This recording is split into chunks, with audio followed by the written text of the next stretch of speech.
Tonight, Madison Bumgarner is looking at a big challenge. The Cincinnati Reds have an explosive lineup that features last year's MVP and this year's home run leader. This new version of the Big Red Machine will be a huge test for Bumgarner, but the young lefty is not one to back down from anybody. It's Bumgarner taking on the Reds next.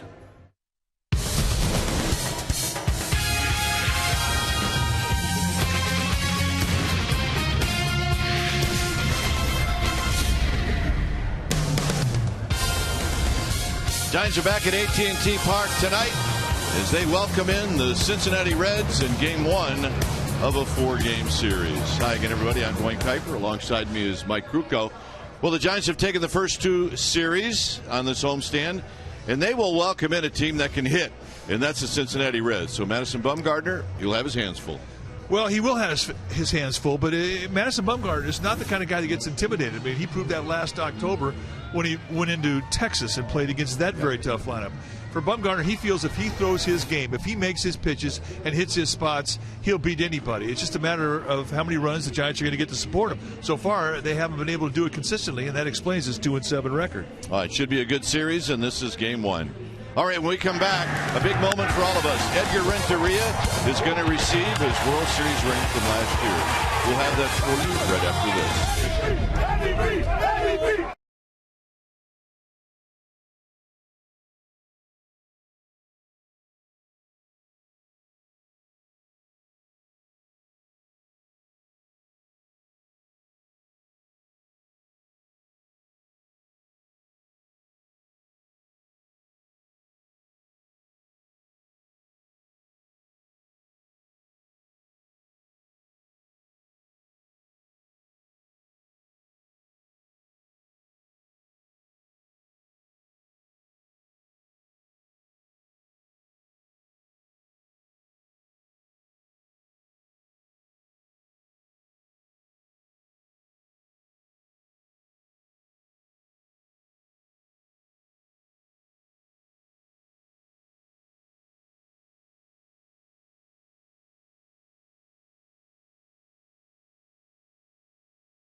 Sportsnet Bay Area is brought to you by AT&T and by Toyota.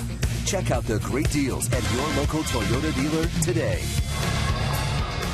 Welcome back. I'm Amy Gutierrez. A very special night as the 2010 World Series MVP Edgar Renteria makes his first visit back to AT&T Park since the Giants became world champions. He's going to pick up some much-deserved hardware, his ring. Let's get it to the Giants PA announcer, Rennell Brooks-Moon. Fans, please direct your attention to the area in front of the pitcher's mound as we welcome Giants Managing General Partner and CEO Bill Newcomb, President and COO Larry Baer, Senior Vice President and General Manager Brian Sabian, Manager Bruce Bochy, as well as the team. These gentlemen will now make a very special presentation to a man whose performance in the 2010 World Series led the Giants to their first World Championship in city history. During the 5-game series against the Rangers, he batted .412 with 2 home runs and 6 RBI, including driving in all 3 runs in the Game 6 clincher on a 3-run 7th-inning home run against Cliff Lee. And now, everyone, let's take a look at the video board to relive this glorious moment once again.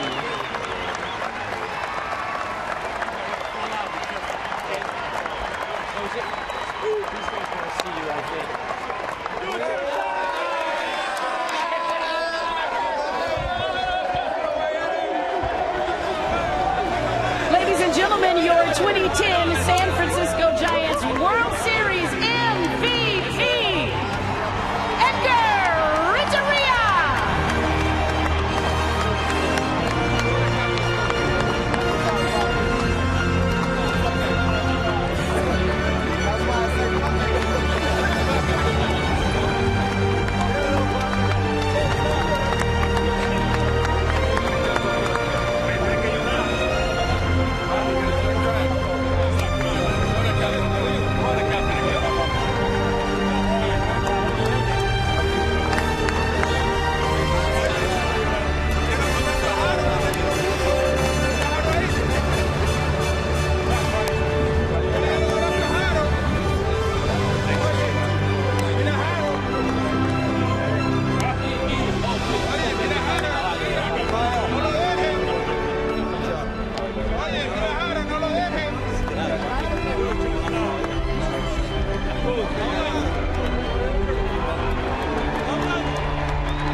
Emotional moment, to say the least. Edgar Renteria has returned the World Series 2010 World Series MVP. First pitch coming up in moments. We're going to check with our Sportsnet Central studios for an update. Stay with us.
All right.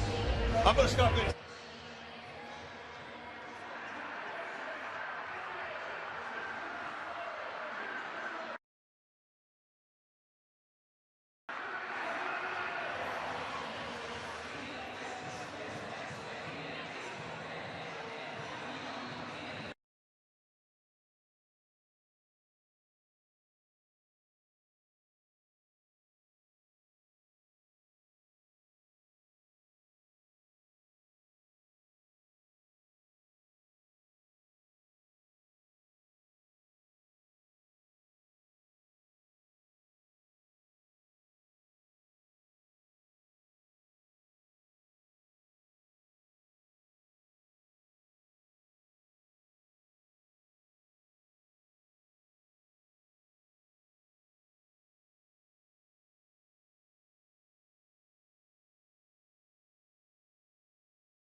Here at AT&T Park, Dusty Baker back in town.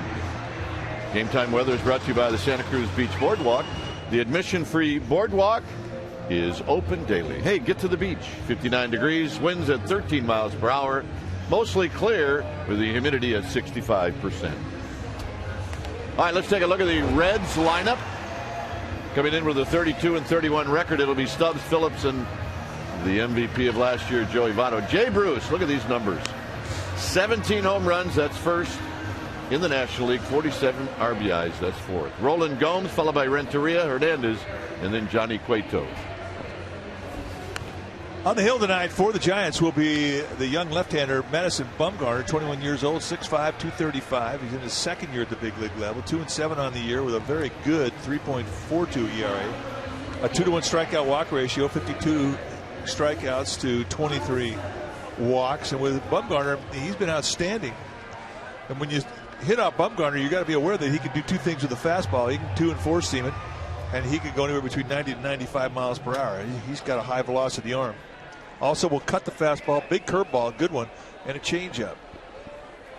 Defensively, behind Bumgarner, the Giants are going to set it up, starting in the outfield with Ross, Torres, and Scherholz. That's the center field outfield. Crawford, Tejada on the left side, Sanchez and Huff on the right side, and Eli Whiteside will be in the squad, putting down the signs as Madison Bumgarner tries to get win number 3 on the year. Here's the first pitch of the ball game, and it's high. 7-16 first pitch.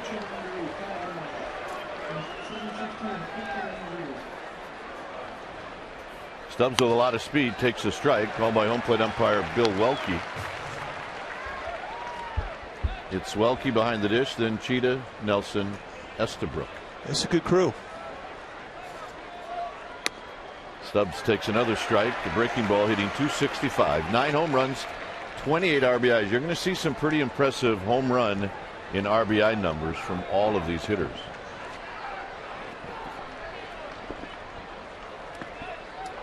Two and two.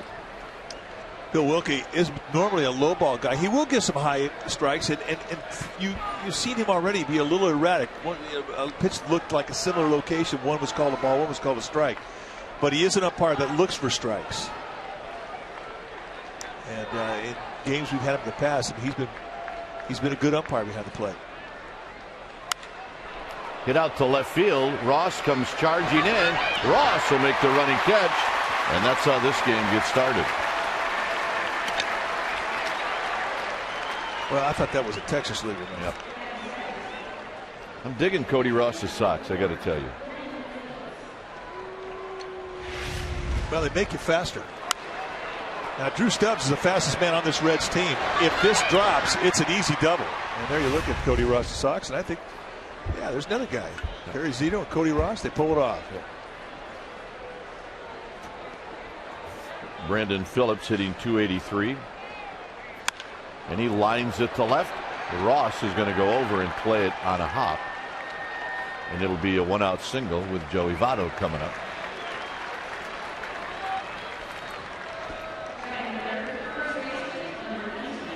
Phillips not wasting any time.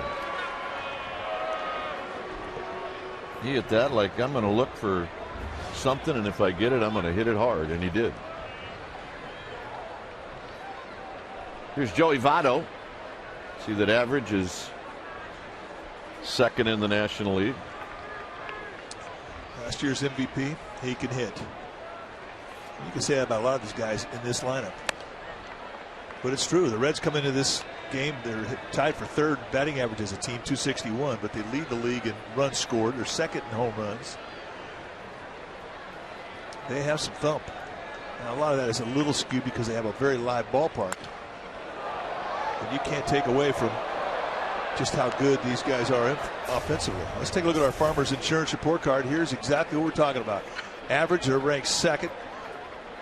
Joey Votto, this is his National League MVP year. Last year he was second in average, third in home runs, third in RBIs, first in slugging percentage, first in the intimidation factor, and really a runaway MVP. And that's our Farmers Insurance report card. There's the numbers again. On base, he led the league in on base percentage, .424. I would say he qualified for that MVP. Swing and a miss, 1-2. 93 right at the belt.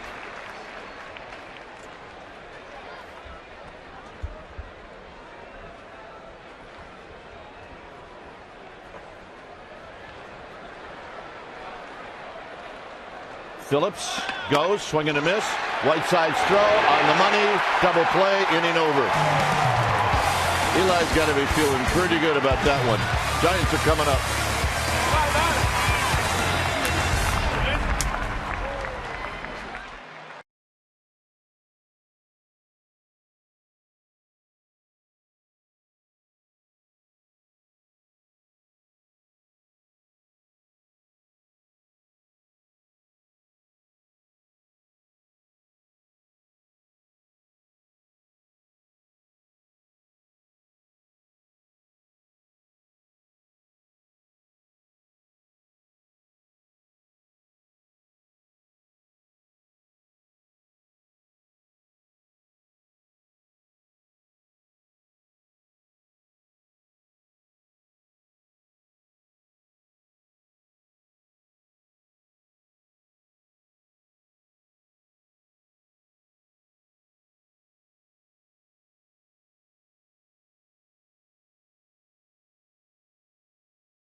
Here's Bruce Bochy's lineup. As always, Andres Torres in the leadoff spot, then Tejada Sanchez, followed by Aubrey Huff. Now pretty good numbers last year against the Reds. It'll be Sherholtz Ross, the kid from Pleasanton, Crawford 7th, Whiteside 8th, Bumgarner 9th. On the hill tonight for the Cincinnati Reds will be Johnny Cueto. Cueto is in his 4th year at the big league level from the Dominican Republic. 5'10", 220-pounder. He's a 25-year-old. And when you hit off Cueto, you have to be aware that he's got a very good fastball. Go 91 to 95 depending on how he holds it. Good hard slider, which is probably his best strikeout pitch. And he also has a changeup they'll throw at you. Torres hitting .260. He's 1 for 4 in his career against Johnny Cueto. And Bill Welke says that's low, 2-0. Johnny Cueto was a guy that used to be a real high effort guy. With every pitch would just be as hard as he could throw. Well, he's backed off now, and he'll cruise low 90s. But in 2-strike scenarios, he'll heat that fastball up and try and go 95, 96 at times with it too. To sort of give a hitter a different look with the fastball by adding that extra velocity. He can do that. But for the most part, he throws at a speed that he can command. And that's a 4-pitch walk. Let's take a look at the Cincinnati Reds defensively behind Cueto tonight. Starting with their outfield, it'll be the Bay Area kid Gomes, followed by Stubbs and Bruce. Best arms at center and right. Renteria and Roland on the left side. Phillips, Fato on the right side. A lot of gold gloves in that infield. And on doing the catching in the squat tonight will be Ramon Hernandez.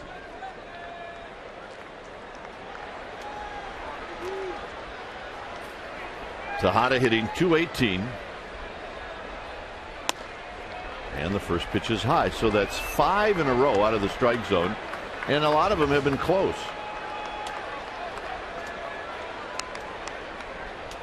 Torres has got 7 steals. He hasn't been caught.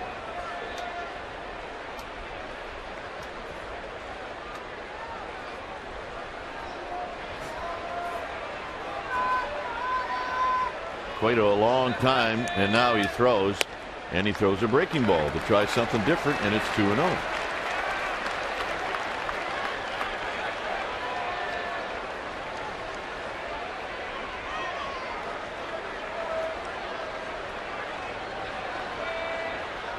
Freddie Sanchez to follow, just underway, bottom of the first. Dusty Baker and the Reds in town for 4.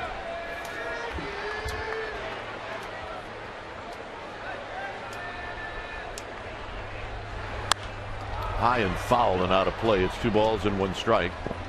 Saw the accolades for Dusty Baker, 3 times manager of the year in his 10-year tenure here with the Giants.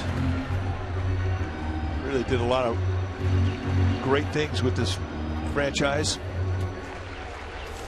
Very popular manager.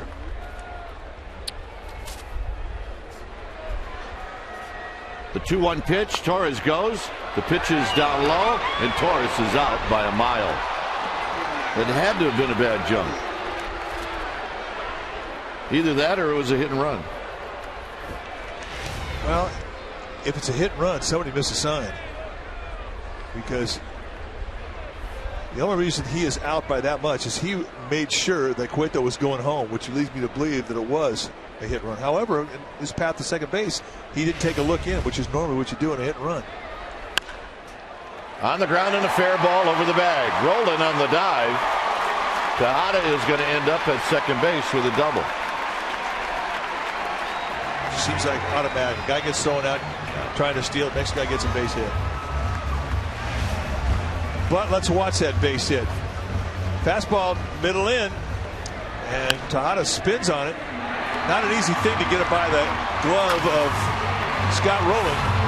But indeed he does, and as he turns first, heading in, safe at second, safe and secure. That's New York Live.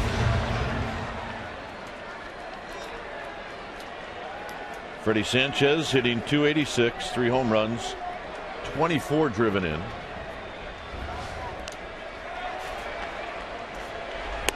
And the first pitch is down low. Let's take a look at the swing. Real tight little load, not a whole lot of swing. He's always had a very compact look, and that look has been given to you by our Ultra Bowl, brought to you by your local Toyota dealer. Look out up. It's up. Got Mike Eastbrook, the third base umpire, right in the back. Hernandez is really chewing on Cueto. And Cueto finally told him to get off the mound.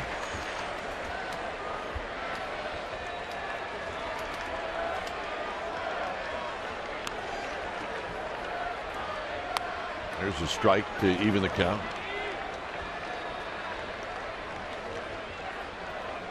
Aubrey Huff to follow. On the ground, rolling. And Roland will make the play as Tejada moves to third.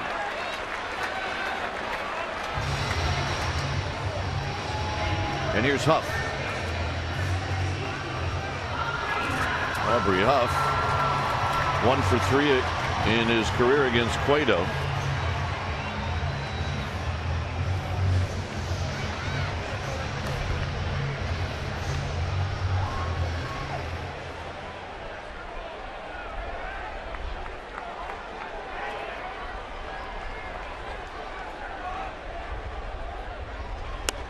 In tight with a 94-mile-an-hour fastball. Boy, that's a tight zone right now.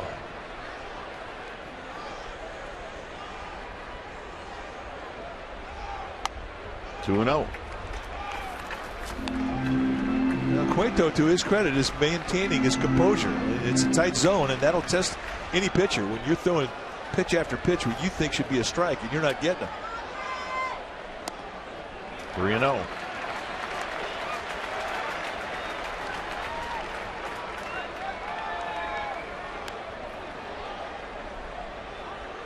Defense set. Rollins off the line at third.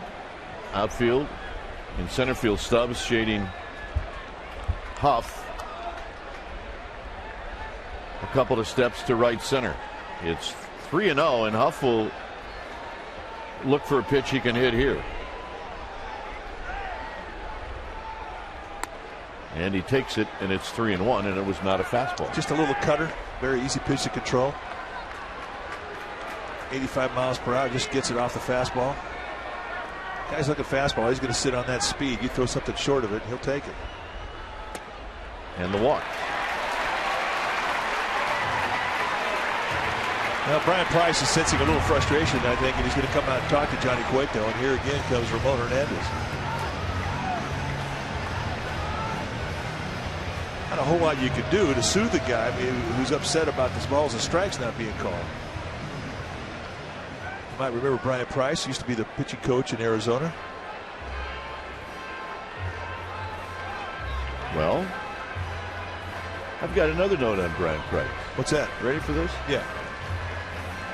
Reds pitching coach elected to the Cal Athletic Hall of Fame 2 weeks ago. How about that? Pitched in the early 80s. He'll be honored at halftime of the Cal football game against Oregon State on November 12th. Well, he's an excellent pitching coach. He's done a good job everywhere he's been.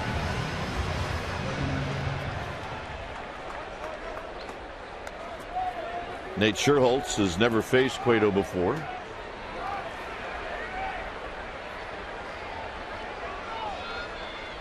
And he takes a strike. It's very close to the same pitches to Huff, but maybe more towards the inner half of the plate. Well, he's erratic in that regard.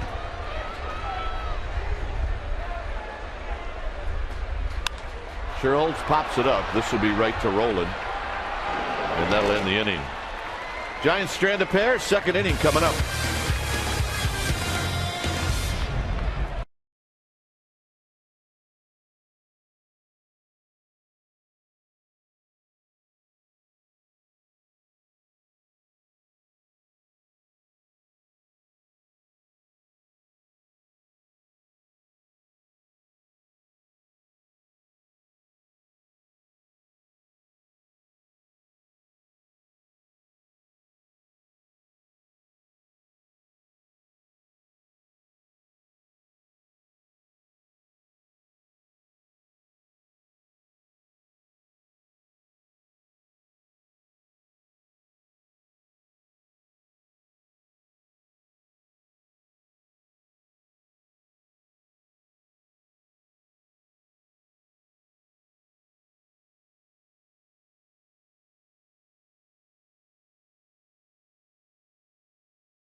Brandon Phillips caught stealing in the first inning because Eli Whiteside's throw was right on the money. Yesterday, however, he had a couple of high throws in St. Louis, a couple of low throws. So immediately following yesterday's game, he visited with the bullpen catcher Billy Hayes.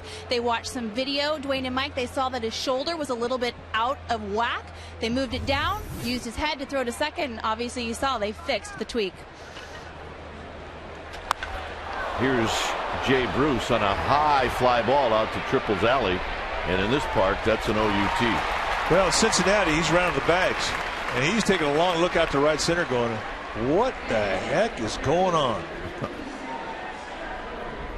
How happy do you think Amy G was when Whiteside threw that guy out? She was so psyched because she now had a scoop. And you see the depth of that fly ball.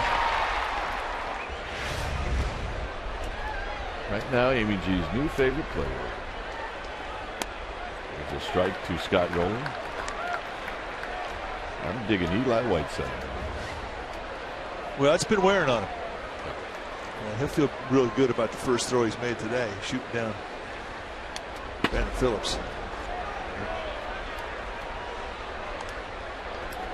Rowland hitting .243, a couple of home runs, 20 RBIs. On deck is Johnny Gomes.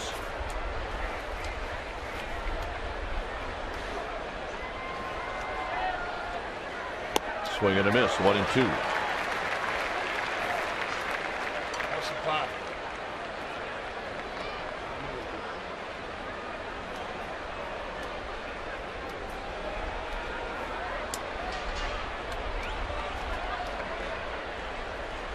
Check swing, foul.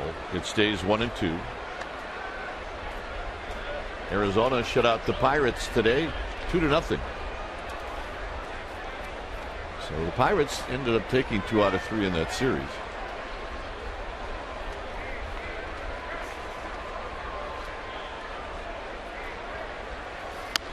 And tight to Rowland, it's 2-2. Good 1-2 pitch. Rowland, a 15-year veteran. Slider just missed. You see a nice frame job there by Whiteside trying to stick that look for Bill Welke. Popped him up. It'll be Andres Torres. Well, Saturday, that's right, this Saturday is the annual Junior Giants Glove Drive. It's presented by Bank of America. Over 7,000 kids who play in the Junior Giants program do not own a glove. Can you believe that?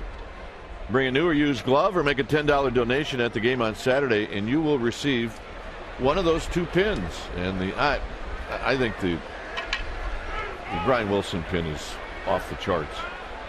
If you can't make it to the game, you can donate online at jrgiants.org. $10 buys a kid a glove to purchase game tickets to come on out to any ball game. Go to sfgiants.com.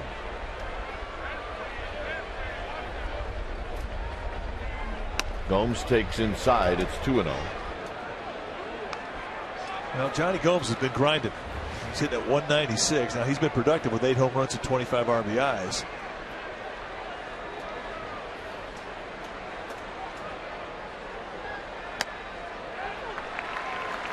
Two and 1 to Gomes. If you go this deep into a season and you're still on the interstate and you're one of the RBI guys, big guys that are counting on it, it starts to wear and tear on you.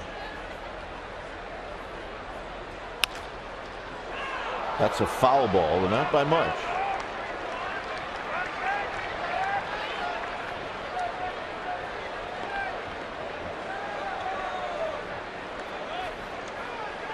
Let's take a look at Johnny Gomes.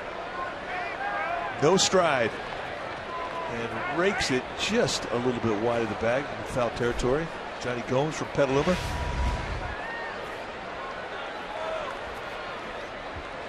Two balls, 2 strikes.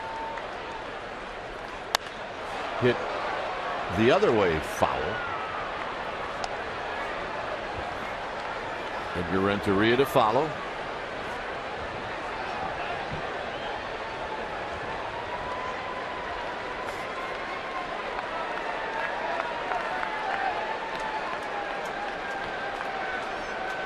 Top of the second inning. And Gomes, just off the end of the bat, stays alive. A couple of streaks going on, negative streaks. One continued tonight. The Florida Marlins lost their 8th straight. The Atlanta Braves beat them 3-2.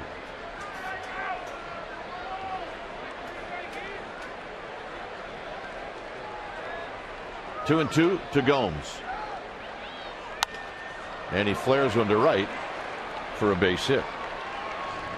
And here's Edgar Renteria. Shortstop, number 16, Edgar Renteria.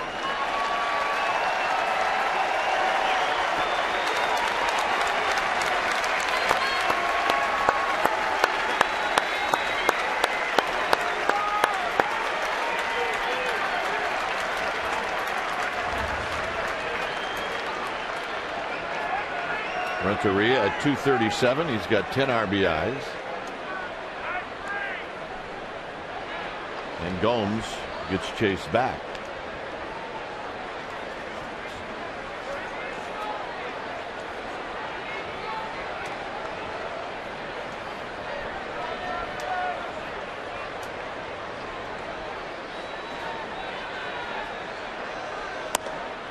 One ball and no strikes.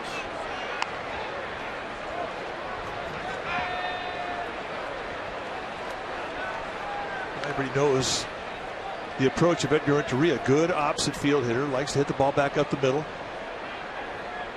Just jam him a little bit. Don't give him a lot of respect depth-wise in right field. Nate Sherhold's playing shallow. 2-0.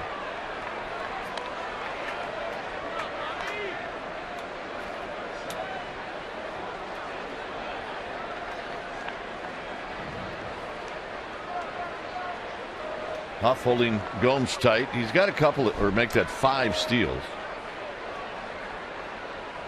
And Renteria fouls it back.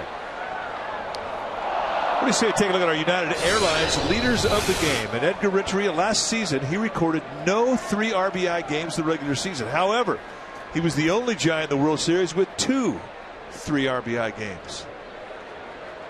And the World Series MVP. Hey, the ability to pick your spots. Yeah, got to pick your spots. Renteria rolls it foul, 2-2.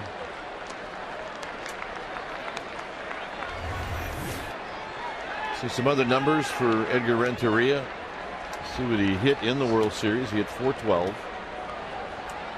4th player in the World Series to have a game-winning RBI in 2 clinching games. Wow.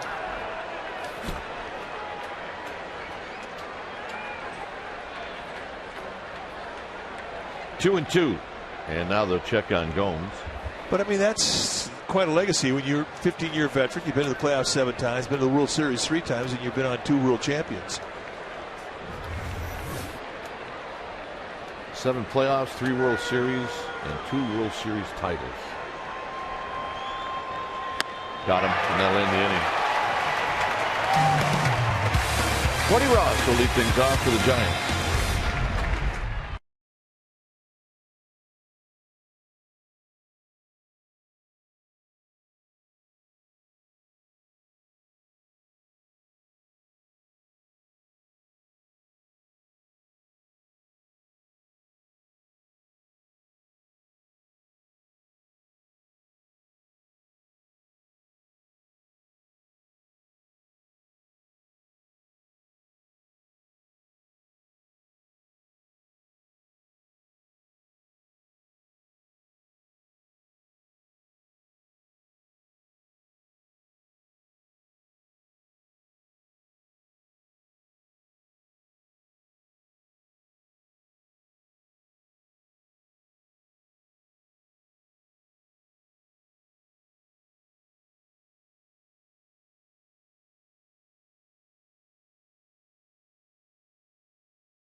George from Red Bluff. I know where that is. Is there any benefit to arguing a bad call by an umpire? Mike? Well, you're never going to get one changed normally. I mean, I guess with replay in the future it could possibly happen. But even if you don't get an umpire to change his call, you at least put it in his mind that maybe he made a bad call. And if there's a close play the next time, you might get it. So I think you do have to make an issue, but you have to be diplomatic in how you argue. That's the perfect answer. Woody Ross takes outside, 1-0. You need to know your umpire. Some have short fuses, some don't.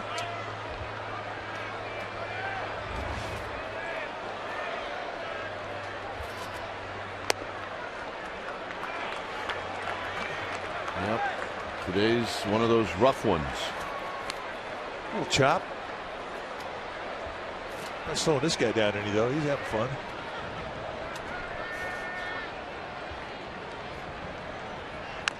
Roll foul. 2 balls and 1 strike.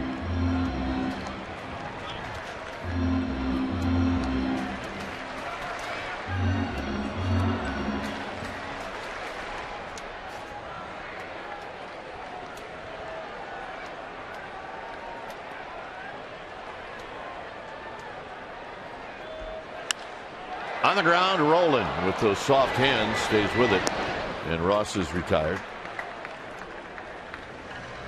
Giants Baseball on Comcast Sportsnet Bay Area is brought to you by the Solar Company. Visit thesolarco.com for details about their zero-down lease with monthly payments as low as $99 for qualified buyers.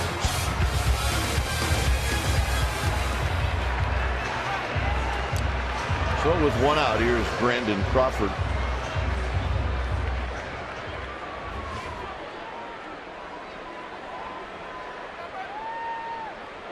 Crawford at .268, a home run, 8 RBIs.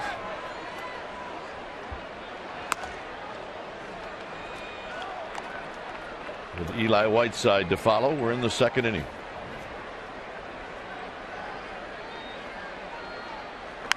There's a slash foul tripled yesterday off a very tough lefty. The impressive bat, Sean Burnett, throw a 3-2 breaking ball, and Brandon Crawford one hops the wall in center, and it was the big hit in the game.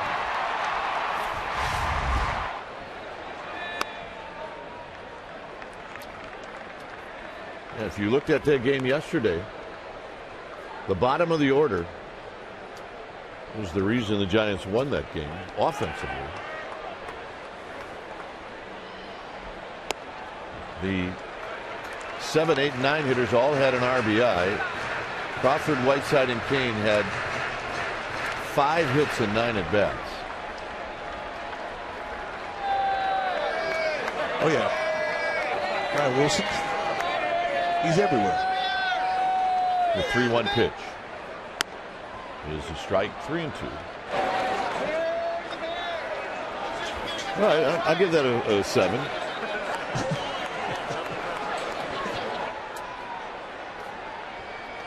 See, I want to know what he would give it. Crawford breaks his bat, and Phillips will barehanded and throw him out. 2 outs.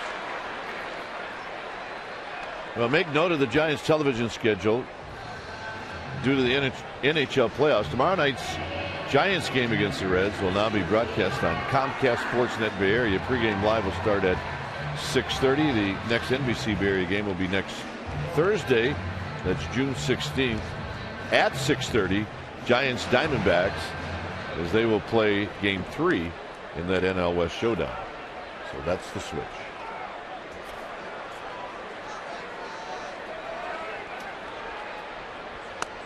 Here's Eli Whiteside.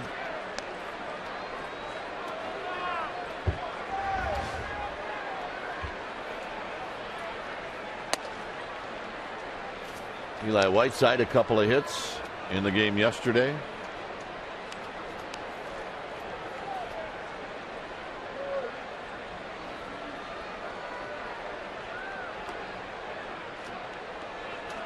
A ball and a strike. There's Edgar Renteria. You see a guy in the orange and black for a couple of years, it does take a little bit of time. There's a hanger taken, 1-2. That guy was really rough when he changed unis.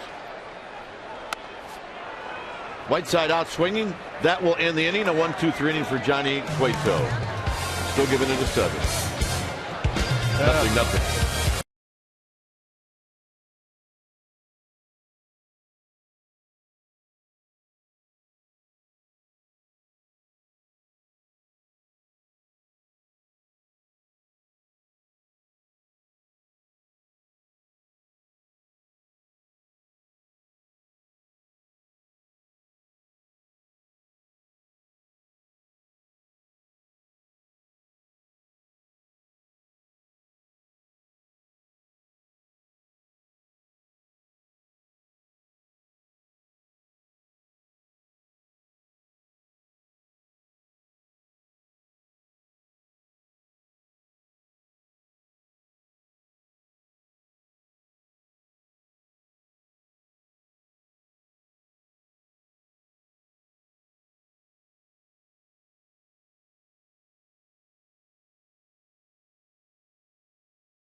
Park in our Comcast broadcast booth. We're joined by Michael Milken, and every year it's about this time of the year where Michael joins us, and it's all about the Prostate Cancer Foundation. And Michael, we always give you 3 outs. Sometimes they're fast innings, sometimes they're long, but we give you the stage for these 3 outs.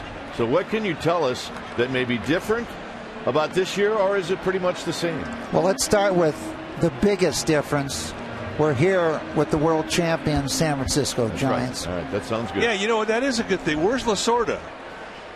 He's down here getting some guidance from your great leadership team of Larry Baer and Bill Newcomb. They're helping him out. He's getting food. What are you talking about? All right, so let's go. Let's get right into it. Let's get our hands dirty. Well, this has been the best year in the history of cancer research, all cancer research, not just prostate cancer research in America and around the world. And in this last period of time, we've now identified many types of cancer within a cancer. So in prostate cancer, we now know it's 24 or 25 different types of prostate cancer. And maybe a quarter of them are really aggressive. So if you've been diagnosed with that particular one, even if it's been diagnosed early, you have to treat it very aggressively. And what we might find out here, in about a quarter of them, you don't really have to do anything. It's not going anywhere. And for men, they don't need surgery, they might not need radiation, etc. And we're leading to personalized medicine. And as you know, right here in San Francisco, you have one of the world's greatest research centers in UC San Francisco. And the leadership of UC San Francisco, just like the great leadership here of the Giants, is now led by Dr. Sue Desmond-Hellmann, who was one of the 2 or 3 people that built Genentech, which was the most successful pharmaceutical biotech company in the world. So they're building the new Mission Bay campus not too far from the ballpark. And so that is really the promise. There's a shot into right center field. This is going to be trouble. Andres Torres is going to track it down, and Hernandez is going to roll into second base with a leadoff double, setting it up for Cueto. So the promise really is individualized treatment. And so medical treatments have really been reactive. You're diagnosed with something, you get treated. The next step is you're dealing with, essentially your analysis and you're trying to move into a preventive mode. And at the end, we're moving into individualized treatment. So basically, we know who you are. And the amazing thing, greatly driven by Silicon Valley, is for about $5,000 to $10,000, a person can get their entire DNA read. today. And so that's who you really are. All those little bits of, and billions of bits of information. And then we can treat your disease, not a general disease such as prostate cancer or leukemia or some other form of disease. And so this, in our 16th year of traveling around, it took us a long time to get to the world champion San Francisco Giants here. Well, you just saw the number at the bottom of your screen, and we'll show that a lot. That's the number where you can pledge to the home run challenge. So as you remember, there's 60 ball games, and each team plays 4, and you can pledge money, and whether it's 25 cents a home run or whether it's $1,000 a home run. Our biggest year, you could guess, was 2000, 160 home runs. Last year we only had 112. 1-2 to Cueto. But coming to the park, just the enormous excitement that sits here in this park today. As you travel around and we're going to go to 21 parks here in a short period of time. You can just sense the energy here at the park, versus other parks around the league today. It's been the center of the earth here for almost a year.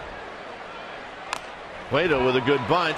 Huff is going to go to third, and he just assumed that Hernandez was going to run, and he didn't. He failed to check whether Hernandez was going to go or not, and it turns out it's the fielder's choice.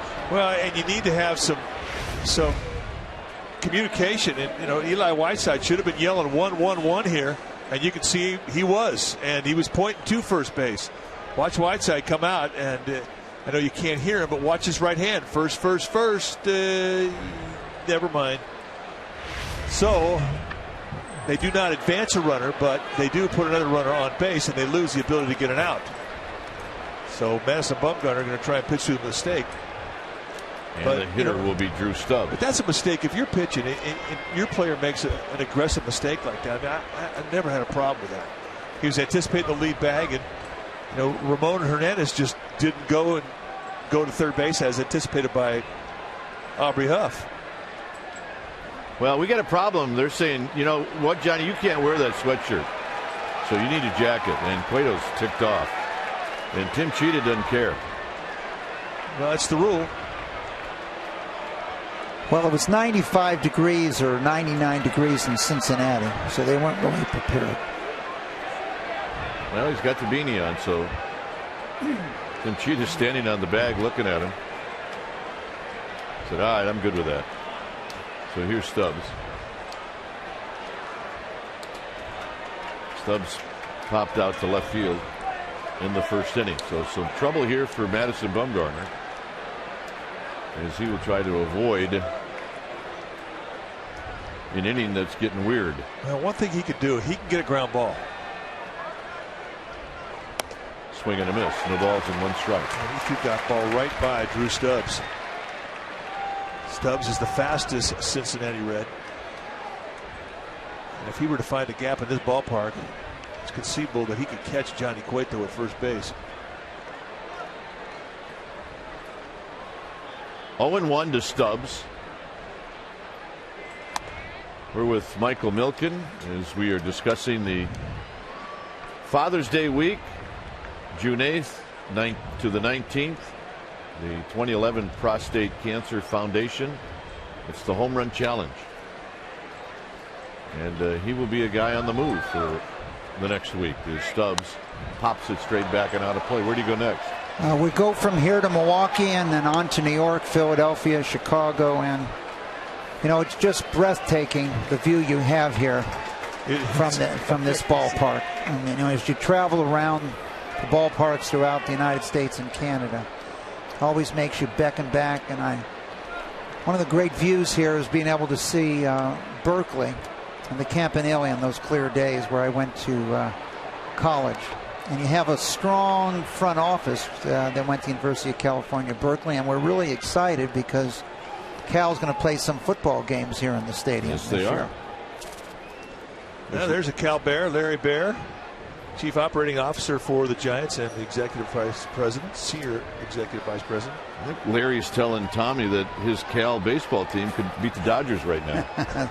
Well, sitting right down next to him is Larry Renta, Miranda, whose son was the Pac-12 Player of the Year. She's just over to the left there on the Giants.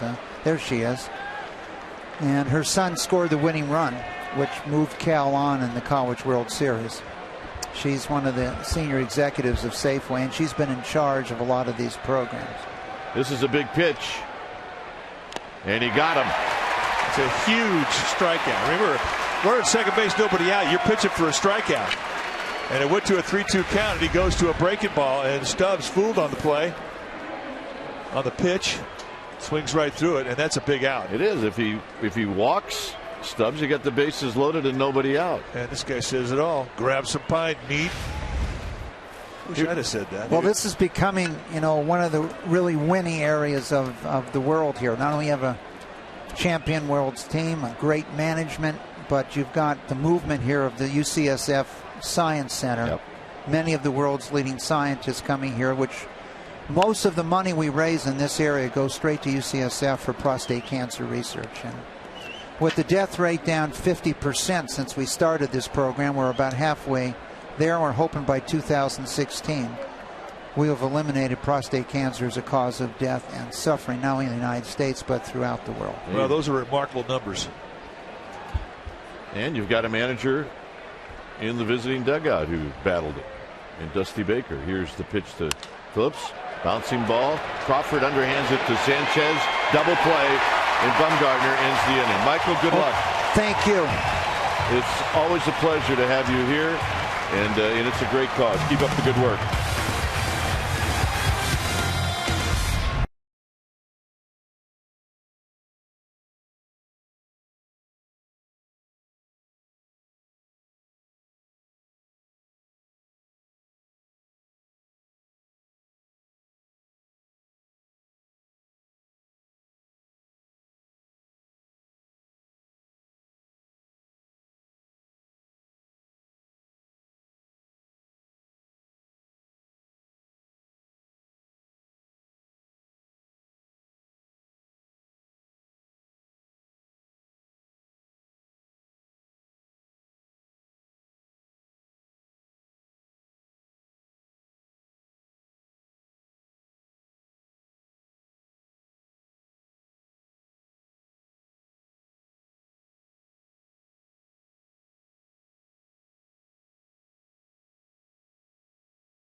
Well, the home field advantage brought to you by Lowe's. And check them out. Scott's and Lowe's. A great combo along with Major League Baseball. Check out this guy. He's the happiest guy in the world. Why? Because he is sticking out his chest. And he's got Buster Posey in the same picture with him on his chest.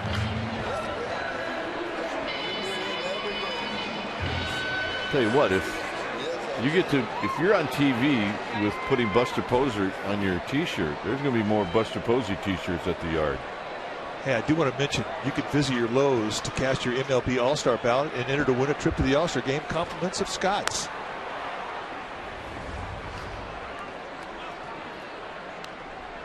I'm still writing in Buster Posey. Yeah, me too. Bumgarner is 4 for 20 on the season as he swings and misses, nothing in 2. That was the first curveball he's ever seen. Buster at the ballpark today as he visiting with his teammates. It's good to see him. 0-2 pitch. Ooh, good pitch.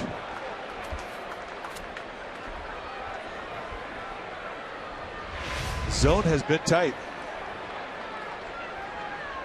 Just a perfect 0-2 breaking ball.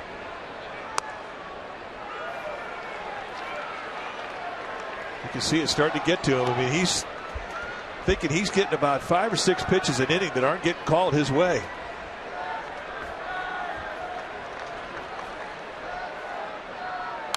Foul back. It stays at 2-2. And he just country hardballed that one. We could say, he doesn't throw it optimum effort like he did when he first came up. When he first came up, every pitch was as hard as he could throw, like that last fastball. Got him.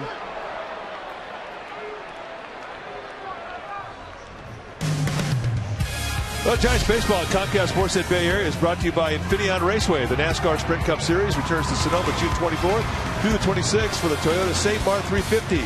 Tickets at InfineonRaceway.com. Andres Torres led off the bottom of the first inning with a walk. And here he'll take one wide, and it's 1 ball and no strikes.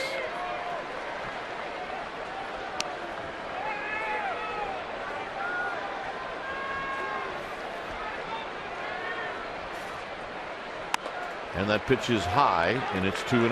Nice job by Bumgarner to get out of that mess while we were speaking with Michael Milken. What did Mr. Milken say? Giants are 11-5 when he's come up to the booth. Yeah, it's pretty good luck. Think he would have mentioned it if it was 5-11? No, he would not have. I think that he might have missed out on that one. But if he's Giants are 11-5 when he shows up, you should seriously think about him being a new slump buster. 3-1 to Torres.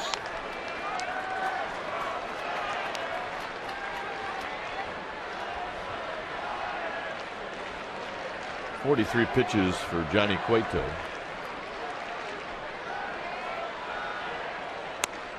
Three and 2. Torres taking all the way.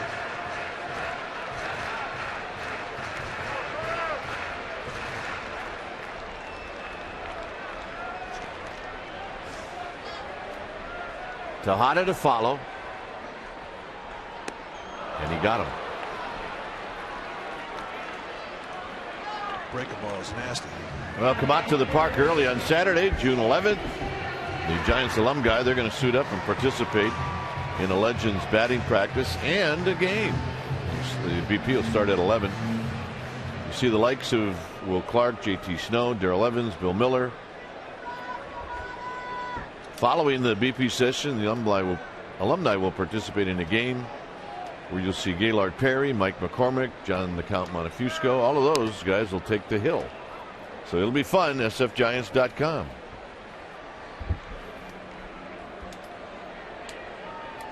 One and 0 to Tejada, who doubled over the bag at third in the first, and here he takes a strike. Oh yeah, those are some big league peepers right there.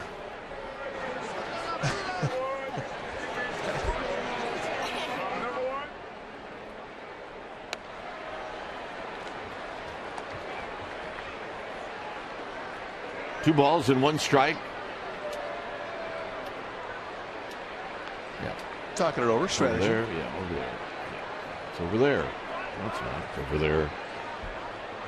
2 balls and 1 strike. And Tejada maybe got a piece of it. 2-2. The slider for Cueto has arrived. It is very quick right now. He's got full command of it. All right. Get yourself a knit cap. Head out to the yard.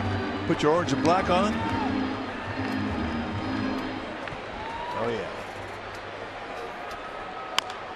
Tejada on the ground, foul past Tim Flannery.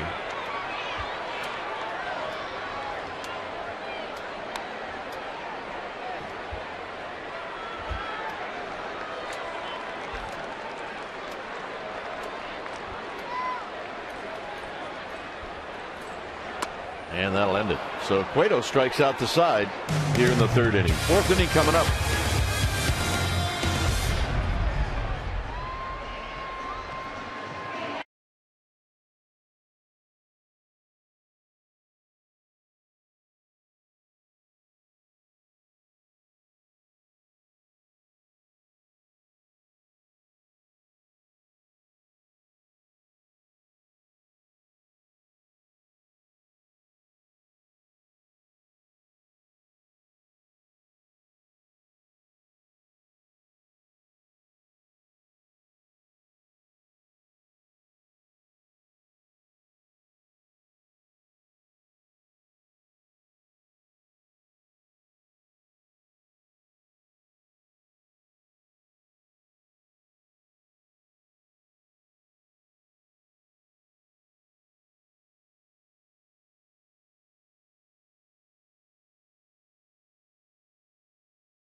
By AT&T.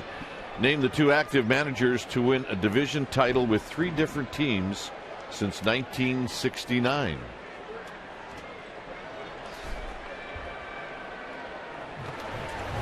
Bumgarner to face Joey Votto. And Votto takes down low. This will be an interesting inning to see how the Reds' heart of their lineup has made some adjustments here with Madison Bumgarner. Votto doesn't give a whole lot against lefties as he fouls that one straight back.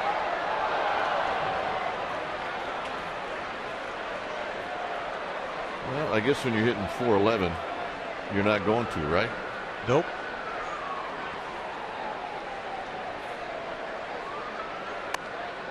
Bumgarner struck out Votto in the first. Now you watch him, it's just so seldom he gets off his back leg, and he really keeps his balance through the swing.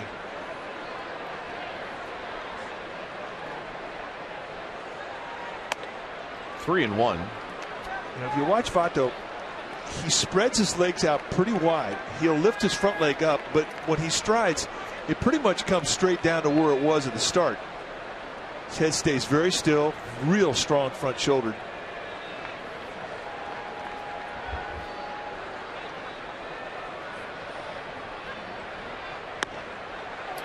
Three and two. Perfect pitch by Bumgarner. Votto's making a case that was not a strike. Boom, right to the glove. Tough to argue with that when you see the replay. Here's the payoff. He got him for the second time. Nasty.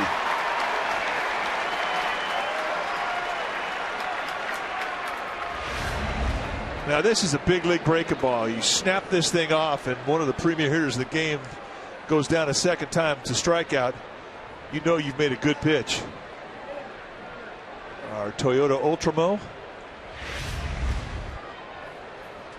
Jay Bruce hit one a mile out into Triple's alley that was caught by Nate Scherholtz. Another look at just how explosive that breaking ball was. Just came all the way across the plate, and I mean late.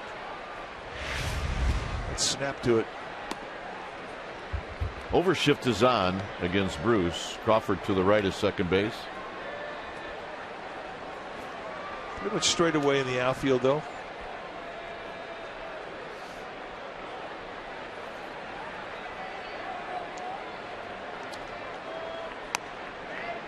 Two balls and a strike.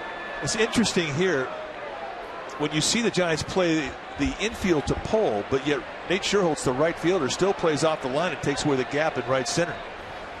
Normal right field positions like right here, so you see just how far that he is towards the right center field gap. Tapped. Whiteside tried to keep it fair, but it just trickled foul. Well, when you see an alignment like that, Mike, you know the Giants have some charts that will tell you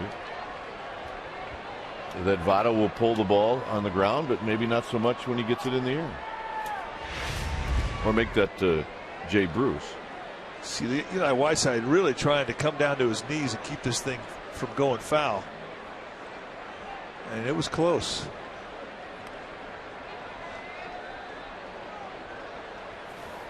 Real close. And that got Eli Whiteside. It stays at 2-2.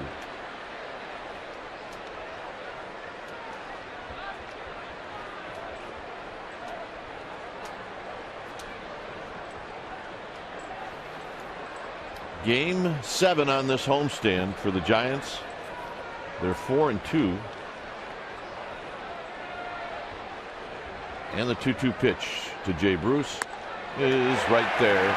We got him looking. 93-mile-an-hour paint. Gorgeous pitch. Giants baseball and Comcast Sportsnet Bay Area is brought to you by Heffernan Insurance Brokers. Insurance and financial services for you and your business. Visit FINS.com.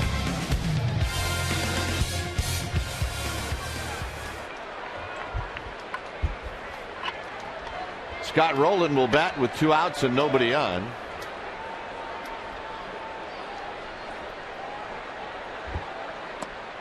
Roland takes down low.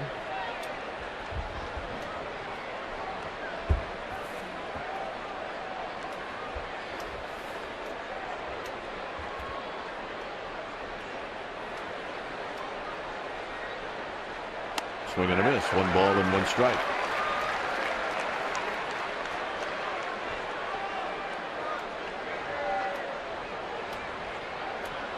Reds with 3 hits, the Giants with 1. And this is a bullet, and Cody Ross is going to have this one sail by him. And Roland's going to have a 2-out double.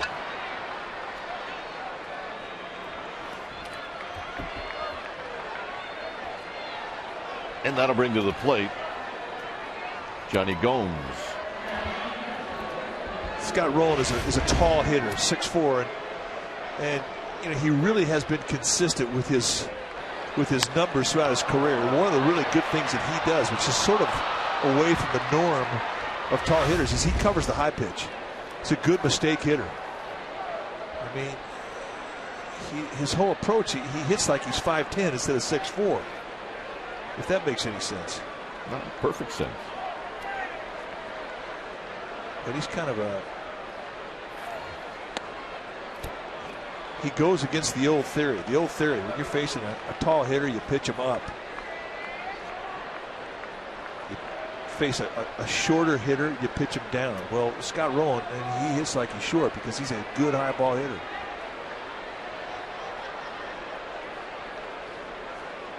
The 1-0 to Gomes is right there to even the count.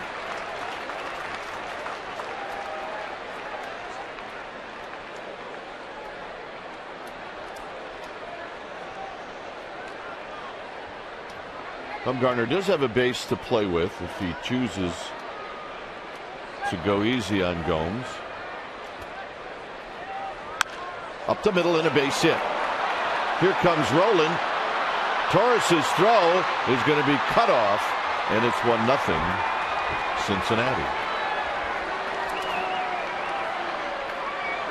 Now, Johnny Gomes is one of those guys, he could be hitting a $196 like he is. When he comes into San Francisco, where he's from, he's got a lot of friends and family around.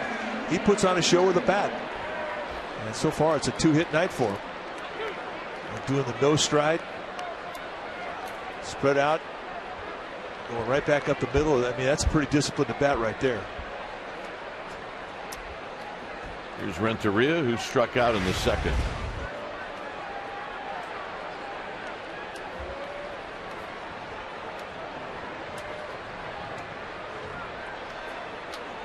Reds on the board first. It seems like it's been that way in this homestand, where the opposition will get on the board first. But as I mentioned, the Giants are 4-2 on the homestand. Strike to Renteria, and it's 0-1.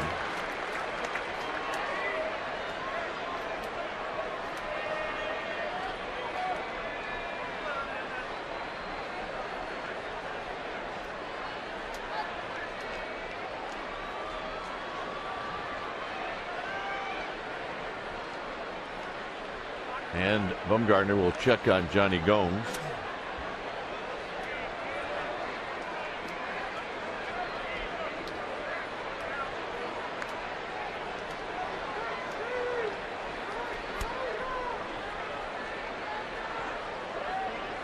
Renteria shoots it foul. It's now 0-2.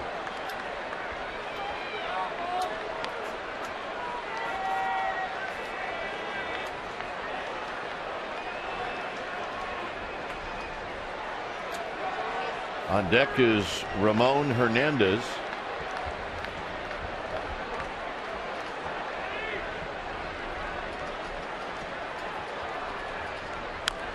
And that's rolled foul. So Renteria giving Bumgarner a battle. Bumgarner started out this inning. He struck out Votto, who's hitting .335. He struck out Bruce, who's got 47 RBIs. But Roland and Gomes come up with a double and a single.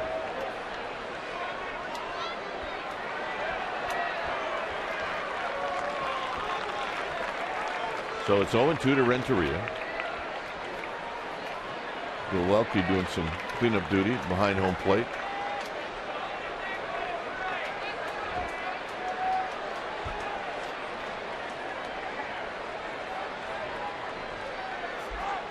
High, 1-2.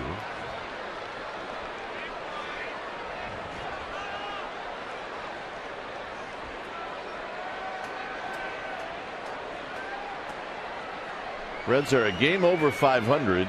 They just took a series from the Cubs, winning 2 of 3 at home.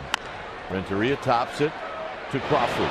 Crawford charges and wings it to first, and that'll end the inning. Oh, nice play. A run for the Reds. Good to play.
This Saturday, the Giants are hosting their annual wives auction. I'm joined by a couple of the lovely Giants wives right now. We have Elisa Sanchez, Freddie's wife, and Summer Ross, Cody's wife.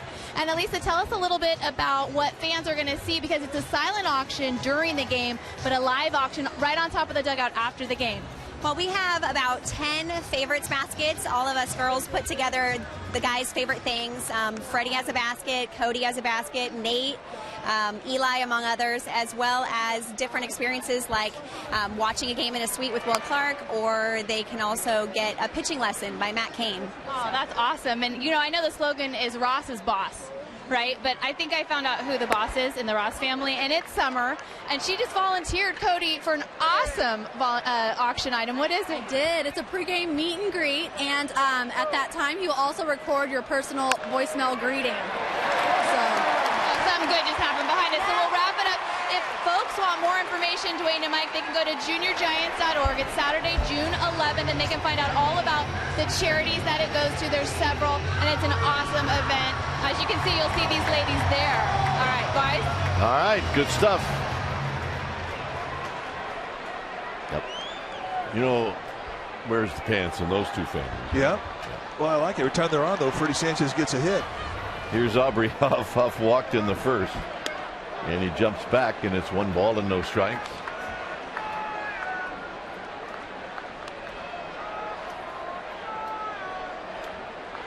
Quick toss, and Freddie Sanchez crawls back to first base.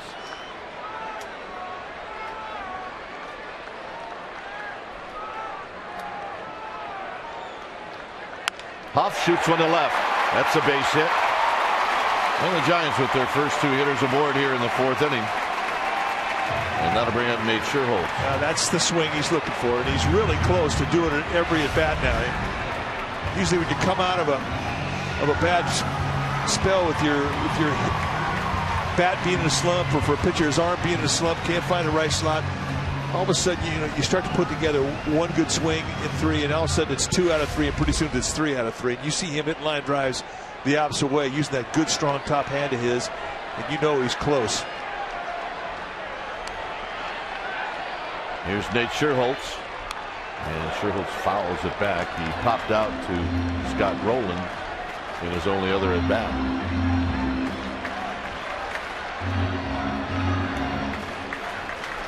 Well, it's all about repeating the stroke, and this game is so similar for pitchers and hitters. Foul back, 0-2.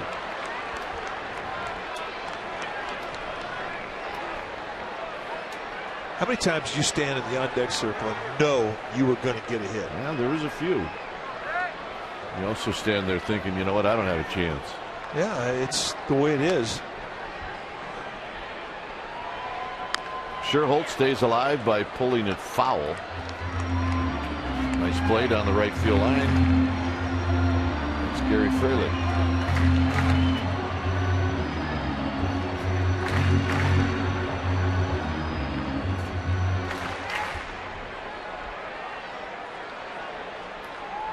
Oh, 2 to Nate Sherholtz. Cody Ross to follow. And Sherholtz skies one to right. And Sanchez is going to tag. Bruce will catch it.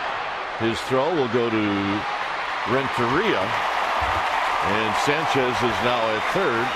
A productive out for Nate Sherholtz. It's time now for our trivia question brought to you by AT&T. We're going to ask and answer it. Name the 2 active managers to win a division title with 3 different teams since 1969. Our survey said, well, Dusty Baker and Tony La Russa. Yeah, they're both here.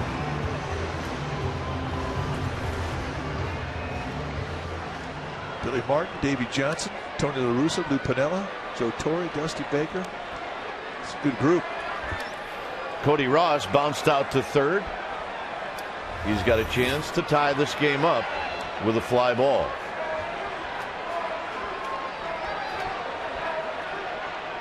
And he will hit a bullet foul right over Freddie Sanchez. Easy now.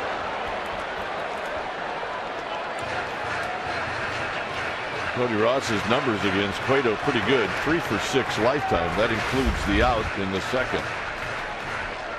All right, look out, Freddie. If it hits him and he's in foul territory, he's okay. He just gets a bruise. If he's got 1 foot across the line like he had, it hits him, he's out. A 93-mile-an-hour fastball to even the count.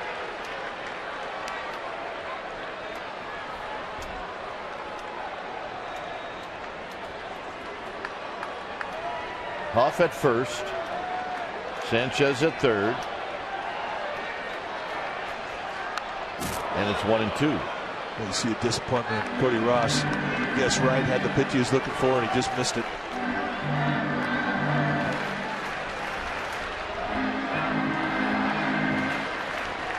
There's a huge hole on the right side of the infield.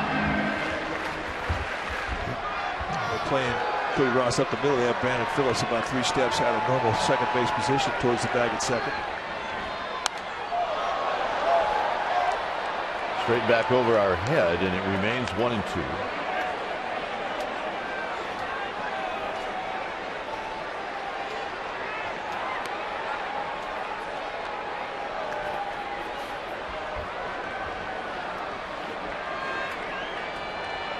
Reds scored in the top of this inning. The Giants trying to do the same here in the bottom.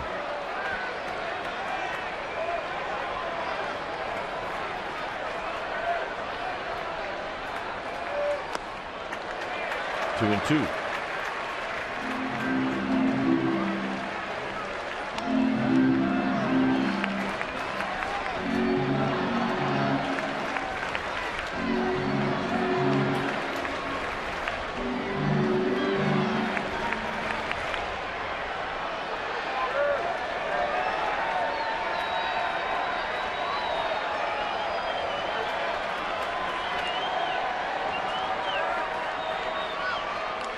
Huff diving back. It's one of the questions we had Little League Day. So why does a hitter dig in? What does that mean when a hitter digs in? And you can see when Cody Ross steps in, his back foot, a little hole there. Position his foot.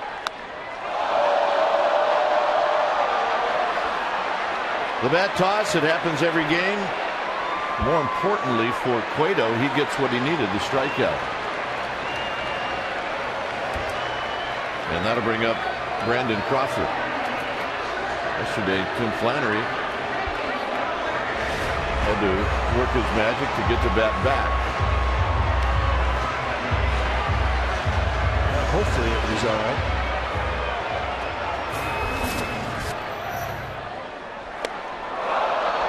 But he does it consistently, and the reason he does is because of how. Watch Tim Flannery. This is awesome. That'll be mine. Thank you very much. Just the light grip that he puts on the bat to make that head heavy. I think Flannery thought about going up the stands to get that one.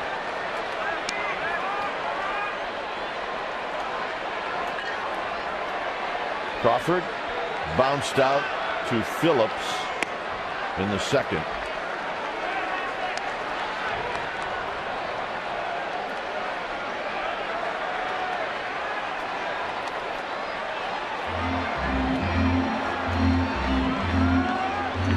Very disappointed. Cody Ross said you would expect. RBI guys don't get that guy in from third. It wears on him. Crawford can help him out a little bit if he can pick up a base hit right here. Well, I don't think for 1 second that would definitely make Cody Ross feel a little better about not being able to get that run in. Crawford could pick him up. Kind of hung up there for Crawford. He took it. It's 3-0. Cueto is he's shaking his head. He doesn't know where the strike zone is. He could take a walk. Well, he's letting Bill Welke know that he didn't think that was a good call. Well, I think he's held his composure pretty good. I think he's been squeezed tonight. I do.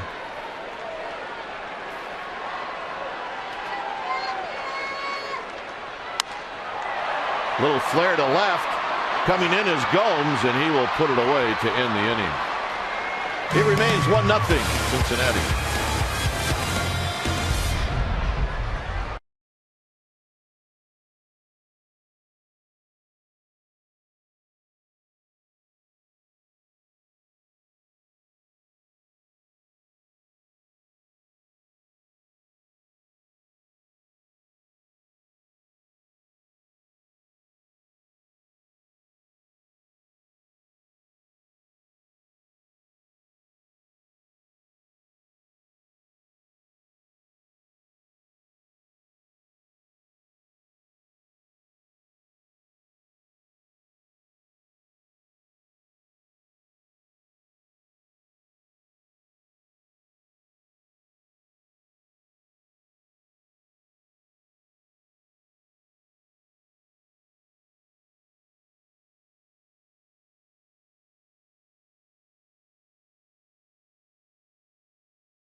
In Giants history, June 9th, 2000. That's when Dusty Baker earned his 586th win with a 9-2 victory over the visiting Mariners, tying him with Roger Craig for most by a San Francisco manager. But there's more. On June 9th last year, Buster Posey blasted his first big league home run, going 2 for 4 with 2 RBIs in a game where the Giants fell to the Reds. But this is it, a break 'em all he measured out in Cincinnati. And we all looked at each other and went, okay. I missed that swing. Yeah, I do too. Had a chance to see Buster. See maybe back at the ballpark again on Sunday. Starting to feel a little bit better. Excited that the pain has started to ease. Get a little more comfortable. Ramon Hernandez fouls it back.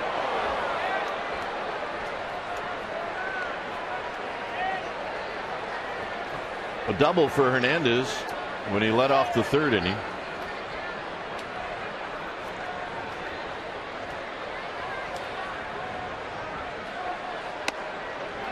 1 ball and 1 strike. The whole at bat that Bumgarner had against Hernandez's last at bat, I mean, he really was in command down around the knees. He got 1 pitch up, and Hernandez in a 2-strike count spanked it to right center. It was a location mistake, and he jumped on it, made him pay. Now it's 1-2. Ramon Hernandez having a word with Bill Welke.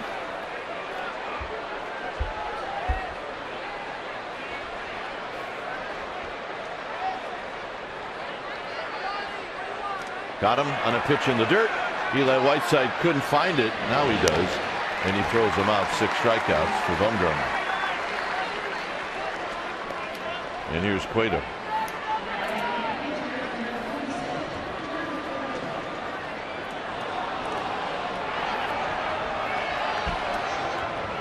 Cueto reached on a fielder's choice when he bunted a ball. And Aubrey Huff thought that there was going to be a play at third, so he threw to third, and nobody showed up. Here he bluffs a bunt, and he takes a strike.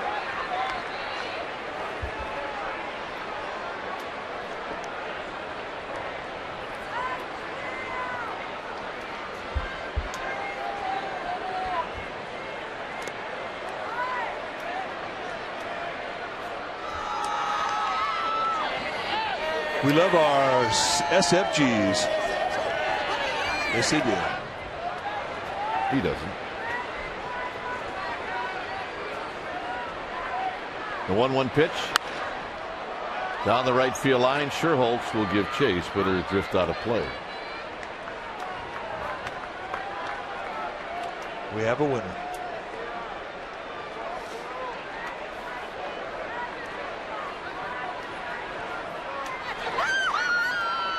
Garlic fries? Well, how about that for a pen to have? Tierra and Bell.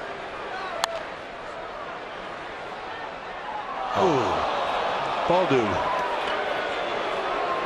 Gary Fralick had it. I don't know if he had it long enough. Doesn't look like he's acting like he did. Well, it hit him in a bad spot. The hands. Oh, that's your fault. Stupid glove. Donate that glove Saturday. Junior Giants glove drive. All right, one more look.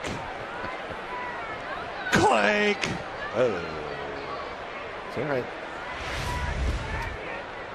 Not your fault, Gary. Maybe you should have been over at third. He'd had over at third.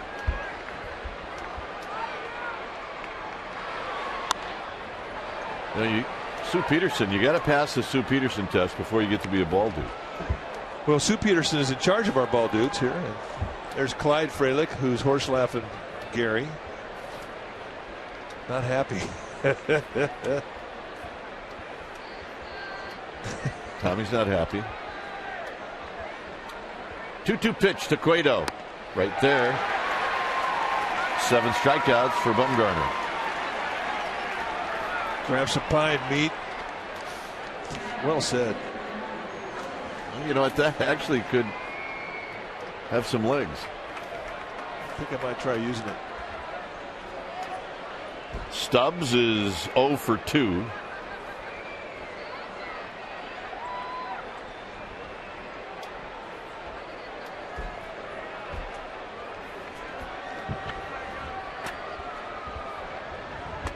And the first pitch is a bit wide. Top of the 5th inning. Another sellout crowd here at AT&T Park.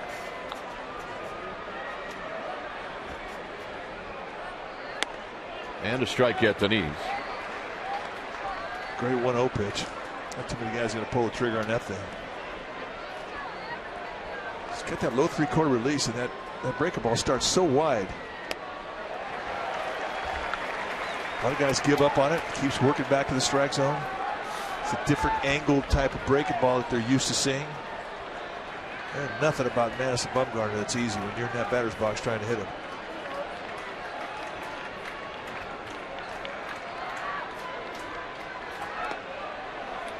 Two and 2 on pitch number 84 from Bumgarner. All the way in from Triples Alley, that shot.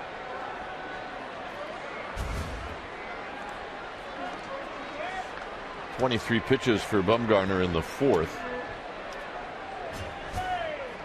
2-2 pitch. And Stubbs skies it into center field for Andres Torres. And this will retire the side. Whiteside, Bumgarner, Torres coming up 1-0 Cincinnati.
Homestand, it'll be the Twins and the Indians at AT&T Park. June 21st, 22nd, and 23rd for the Twins. For the Indians, it'll be the 24th, 25th, 26th. New game times for Saturday and Sunday, the 25th and 26th. It's a 1:10 start on the 25th. The 26th is a 5:05 start. Go to sfgiants.com to purchase tickets. The 1-0 to Eli Whiteside, and Whiteside waves at it, and it's 1-1 strike. The CSN spirit, Crawford, Sanchez, Nate. Yeah, they're feeling it out there. 1-2 to Eli Whiteside.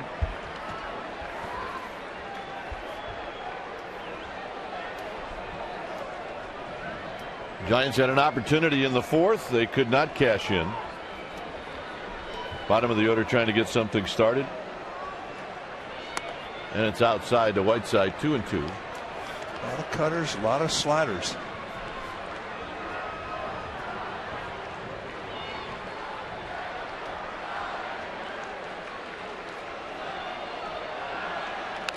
And Whiteside got a piece of it. Yeah, Cueto is really used in and out a lot tonight. Has made many mistakes right out over the middle of the plate. He has pitched through a tough strike zone, and he has pitched well.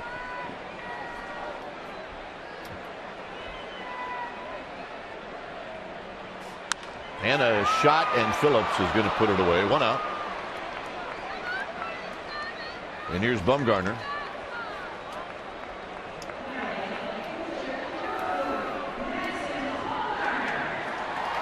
Bumgarner struck out looking in the third. That's the inning where Cueto struck out the side.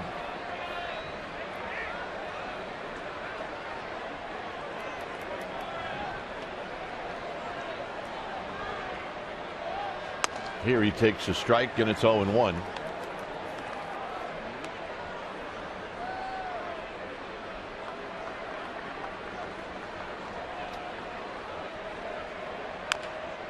Off his fist, 0-2. Good healthy swing.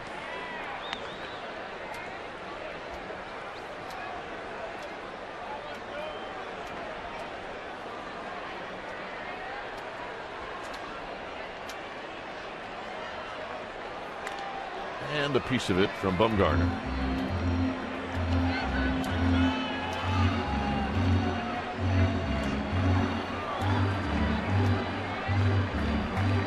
just game one of this 4-game series. 3 more to go. Giants 16 games into 20 in a row without an off day. Their next off day will be Monday. And Bumgarner out swinging. All right, let's check in with Amy G. Amy. All right, Dwayne, folks at home, log on to csnbayarea.com because we have a new Amy G's Giants exclusive. It's with John Stamos, Zac Efron. Okay, it's Brandon Crawford. You've seen what he can do on the field. Now hear what he has to say. Guys, he talks about how he hasn't quite wrapped his head around the Grand Slam in his Major League debut and lets you know who his favorite Giant was growing up in the Bay Area. Gentlemen? All right, here's Andres Torres, who takes one wide. Torres has walked and he struck out.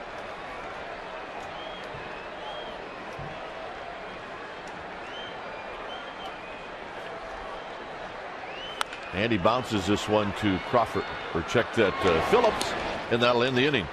A 1-2-3 inning for Cueto. It remains 1-0 Cincinnati.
Now it's time for the Coors Light Freeze Cam. We go to an exceptional effort from Giants catcher Eli Whiteside as he goes down Brandon Phillips. This is back in the first inning. He comes up and shoots a seed right down to Crawford, who drops it on Phillips. And that's our Coors Light Freeze Cam, brought to you by Frost Brewed Coors Light, the world's most refreshing beer. It'll be Phillips to lead things off. Phillips has singled and he's bounced into a double play. When's the last time you saw a Major League team that didn't have one switch hitter on it? Yeah, that's true. Cincinnati Reds would be that team.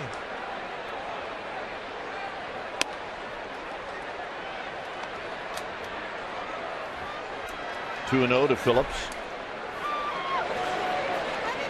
So Mike Fontenot, some birthday wishes. He's getting real close to being activated too. He's getting itchy. He wants to play. 3-0.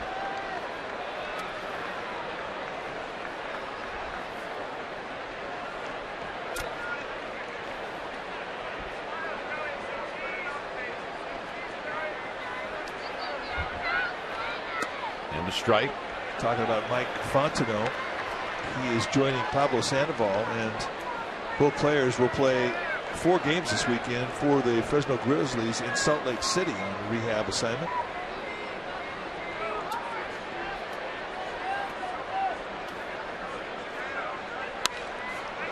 High down the right field line. Nate Scherholtz, a long run, but he's going to get there.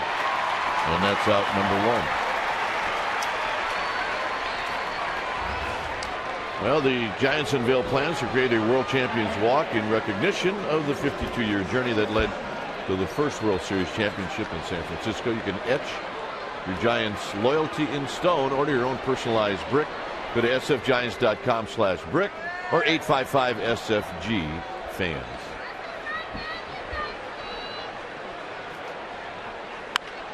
Votto fouls it down the left field line.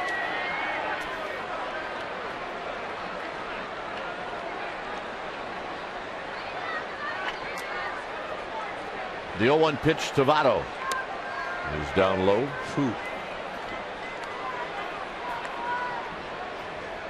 Looked like a pretty good pitch. Bumgarner thinking the same thing. Both pitchers have been asked to throw to a pretty tight strike zone tonight.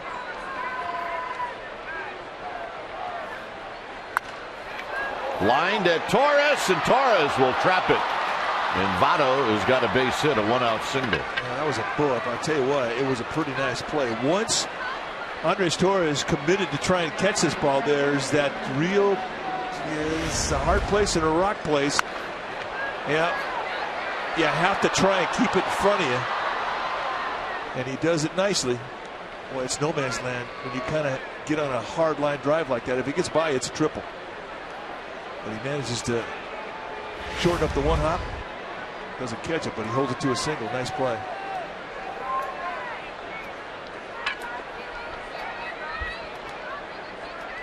Jay Bruce takes one wide with the overshift.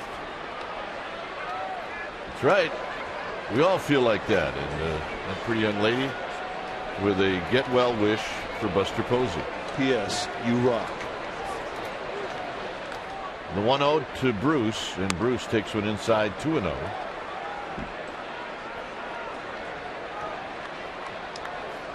Good time for Whiteside to go out there and talk to his young left-hander. Since he's picking up that hitter, he's not staying on the target, as you see Johnny Gomes' haircut.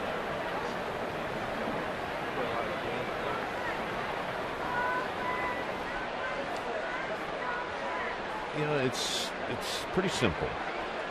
Some people can pull it off, others have no chance. Yeah. You and I? No chance. Yeah.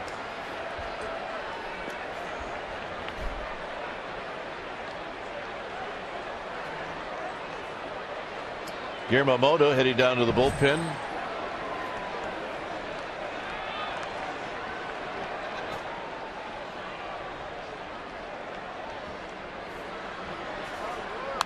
Foul back, gets 2 balls and 1 strike.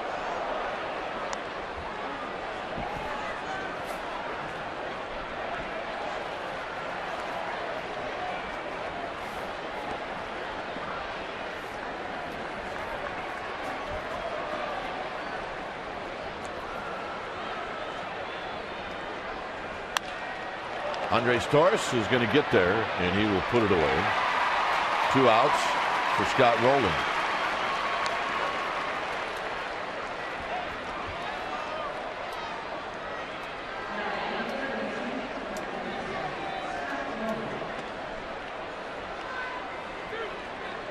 Nothing I like about Madison Bumgarner. When he gets out of that mound, you never, ever see him look towards the bullpen.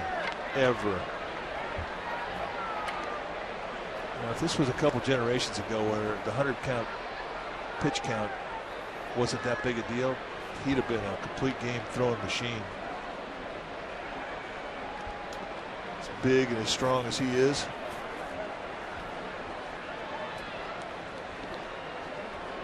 "21 years old, 6'5", 235. He's not going to get any skinnier.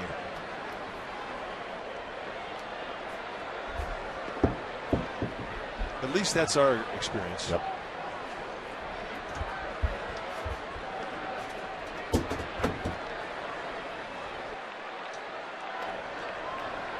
Rowland waiting on Bumgarner. He doubled and scored in the 4th. Pulls it on the ground. Foul. Look out. Look at Danny. Got Danny from MLB Productions. Yeah, he's tough though. And a major ugly finder. That is a major ugly finder. He just got branded. And don't think for 1 second the boys in the dugout are not hooting on him. I want the boys back in the central headquarters watching this. They've probably got a major howl going right now. Well, they should. All right, let's take a look at Danny. I got it. I got this one. Man, that is the true definition of an ugly finder. Center cut. Back to work. 2 balls and a strike.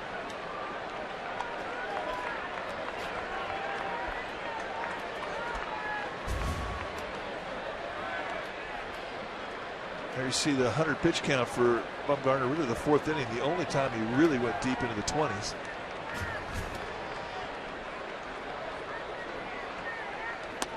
Backdoored him 2-2.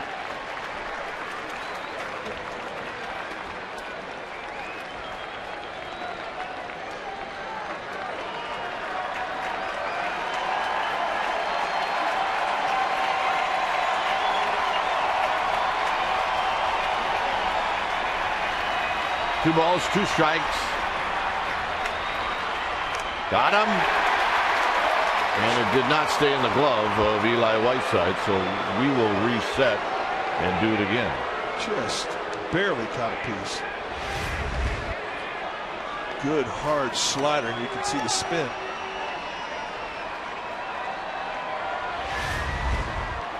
And Whiteside cannot hold on. Not a whole lot you can do as a catcher on foul tips.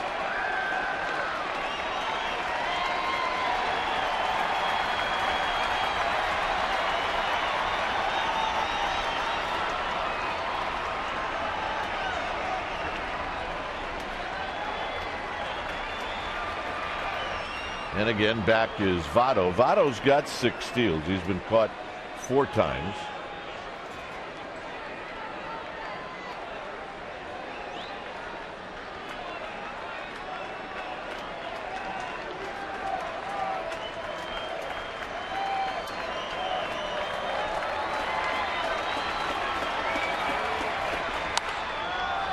Roland fights it off. It was pitch 103.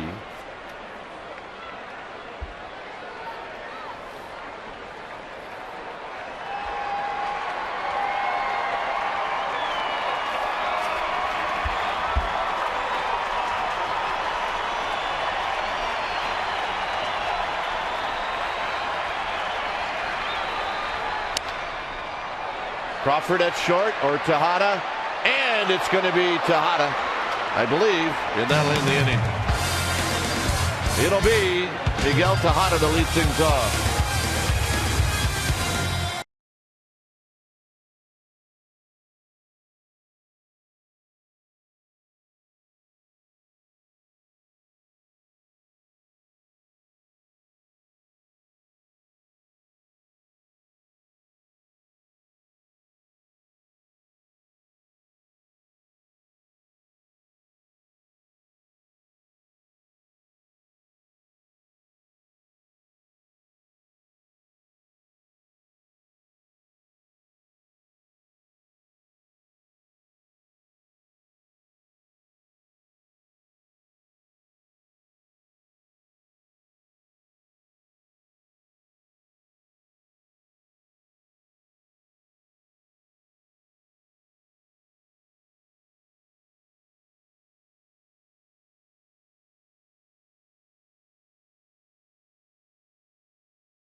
Giants Baseball on Comcast Sportsnet Bay Area is brought to you by Farmers Insurance.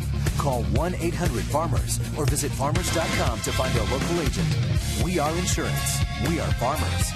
By Xfinity, home of the most live sports. And by Jack in the Box.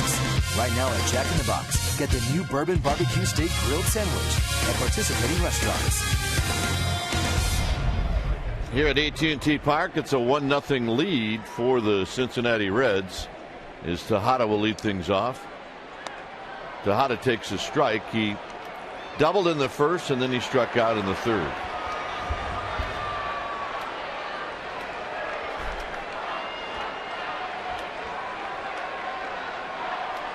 Outside and high. Sanchez and then Aubrey Huff. It's all right, happy birthday, and you're in the right place. The happy place, AT&T Park. The 1-1 pitch. Tejada hooks it foul. It's 1-2. Look at it. Almost got the cotton candy guy. And it's been my experience, when you hold a bunch of cotton candy, you have a tendency to be a little oblivious. It has that effect on you.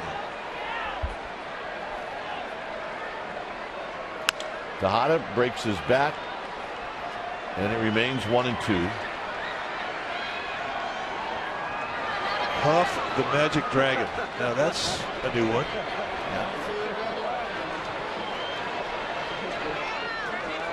Spent some time on that one. Yes, they did. Well, it's a party out here every night, folks. For those Giants fans who've been here, they know the deal. It is Irish Heritage Night. The 1-2 to Tejada, and Tejada on the ground, and he's got another possible double. He is headed for 2, and that's where he will end up.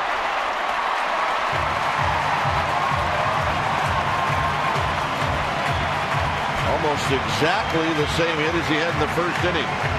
Now, Scott Roll over at third base got to feel like Tejada's picking on him. They're continuing to pitch him in, and he just spins on this thing, short plant.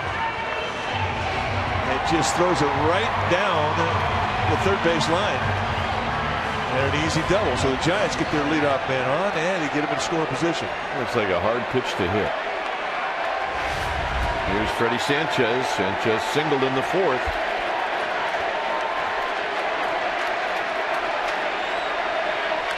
And he lays down a bunt, and it's a good bunt, and Cueto will tag Sanchez. And on the play, Tejada moves to third.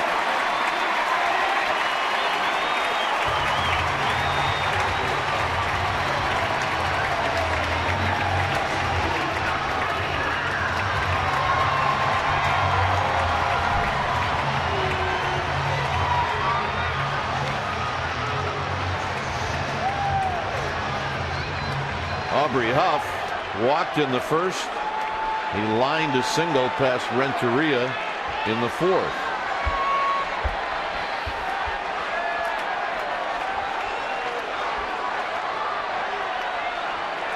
Infield comes in, and Huff takes inside. 1 ball and no strikes.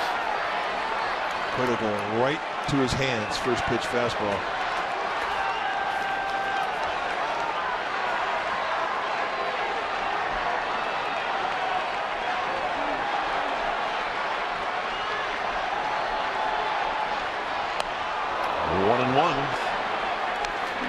Slider's been nasty. He picked up by the second inning, and it's been a really good pitch for him. A lot of swing and misses with this tight little slider. And I guarantee Huff's going to see at least another one of those at some time in this at bat.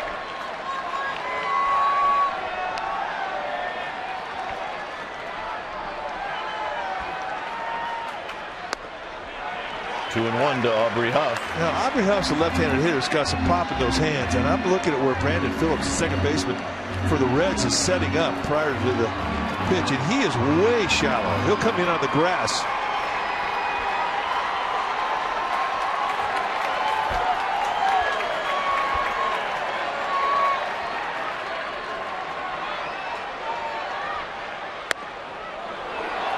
Two and two. Well, you got to believe that Cueto is at this point now where he wants to throw that slider. Yeah, he's worked himself into a two-strike scenario with a fastball.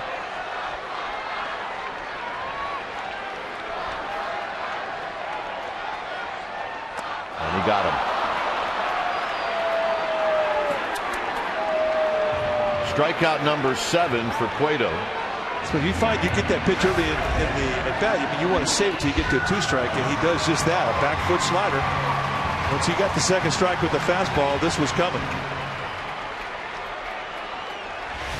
So a runner third, 1-out situation, which was a strikeout scenario, and indeed he got it. So now it'll take a hit or a mistake. And Sherholtz fouls it back, and it's 0-1.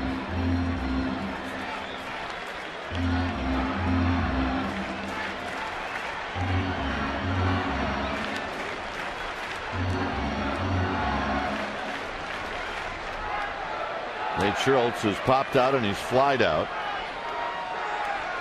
A lot of Sherholtz hits come late, and it's getting late.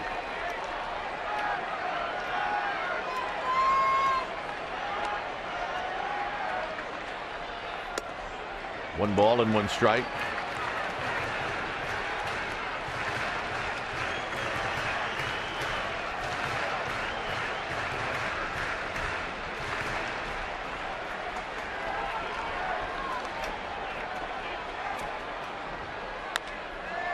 On the ground, that's a fair ball, and that'll end the inning. So the Giants waste another opportunity, and now we will head to the 7th.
On the upper deck? No way! Well, let's take a look at our Toyota game summary brought to you by your local Toyota dealer. It's the two starters and how they fared tonight. Both have gone 6 innings. The only blemish, Bumgarner has allowed an earned run. Cueto has walked 2, he struck out 7. Bumgarner hasn't walked anybody and he struck out 7. And the pitch total very close. So it's been a good game by both starters. And that's your Toyota game summary. Here's Johnny Gomes, who has the only RBI in the game.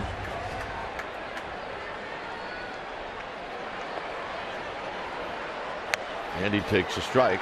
Pitch 105. Now, Madison Bumgarner came back out here with 104 pitches under his belt. The deal with him is if he lets a base runner on, he will be out, I would imagine, unless maybe with 2 outs it happens. But I think 1 runner on, he's gone. 0-2. I don't think that Bruce Bochy wants to get back into the stretch with this many pitches under his belt, but he definitely wants to give him a chance to win a ball game. He's pitched beautifully. One more inning would give him another chance for his teammates to score some runs for him. With Santiago Casilla in the bullpen. What we have seen so consistently this year from Bumgarner is great stuff and a command of great stuff. This is going to be a tough play for somebody, and it's going to fall. And Gomes is 3 for 3. With Freddie Sanchez playing way towards the bag at second, he was almost out of the play. Nate Sherholtz guarding Triple's alley. It's no man's land. Well, Johnny Gomes, I don't know how hard he was coming out of the box, but I think this thing probably should have been an opportunity for him to get the second. Boy, if it weren't for bad luck, you'd have no luck at all, and that's Madison Bumgarner.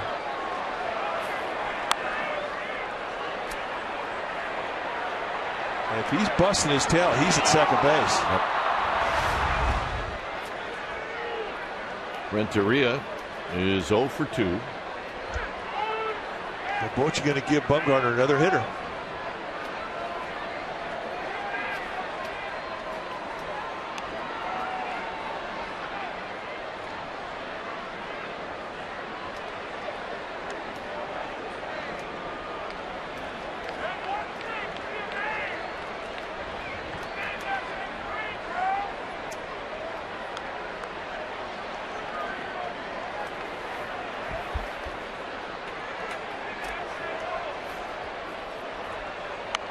Renteria with a bunt. It's a good one. Bumgarner will throw off balance, and Renteria beats it out easily.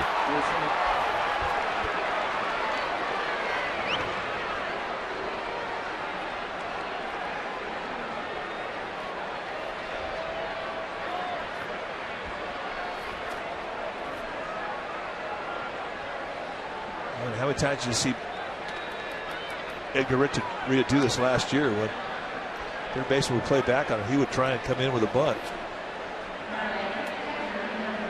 So right away, 2 breaks for the Reds.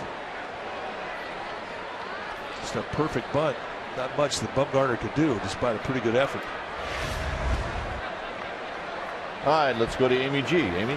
All right, Dwayne and Mike, we've got an update on Panda and the birthday boy, Mike Fontenot, who joined the Fresno Grizzlies in Salt Lake City, Utah this afternoon. They're slated to start all 4 games with the Grizzlies in Utah. Panda, 2 for 3, 2 RBI and a walk. Mike Fontenot went 0 for 2, but had a walk and an RBI. And gentlemen, I spoke with Pablo yesterday after the game, and he said he's got a little soreness still in his left hand, but it feels much stronger. His timing's better, and his personal goal is to join the team in Arizona June 14th. Gentlemen?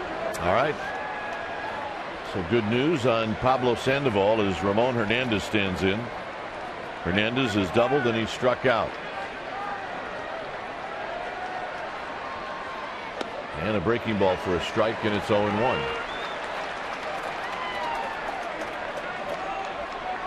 Worst batting support. Well, Bumgarner is not at the top of the list, but he does rank 4th.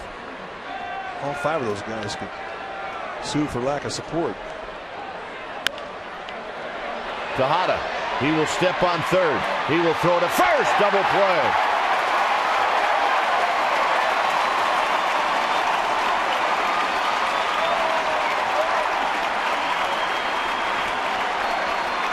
And this was an all-arm throw from Miguel Tejada. And we're going to make it our forward right choice. And he knew they were breathing down his neck. He knew Hernandez is not a fast runner, goes to the bag, but there's going to be contact. And through all that, he comes over to first base like a second baseman, knowing he was going to get some contact. And there's the strong throw from Tejada. That's our forward right choice. And boy, that's a great play. Gomes could have hurt him. He could have tore him up. Cueto, a little flare, and it's going to be Torres to put it away. Cody Ross will lead things off.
We have reached the bottom of the 7th inning. A 1-0 lead for the Reds. They've led it since the 4th inning.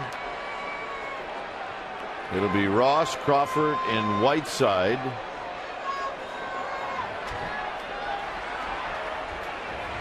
Facing Cueto. Cody Ross is 0 for 2, and he's lost 1 bat tonight.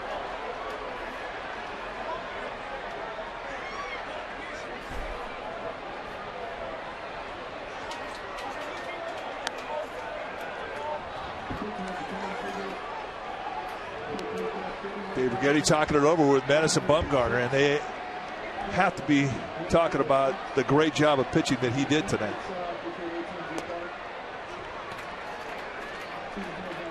Madison Bumgarner, 7 strong innings. 8 hits allowed against this potent Cincinnati Reds offense team. Just 1 run allowed, and that's the difference in this game. But he's got a chance to get a win, but it's up to his teammates right now to give him a few runs.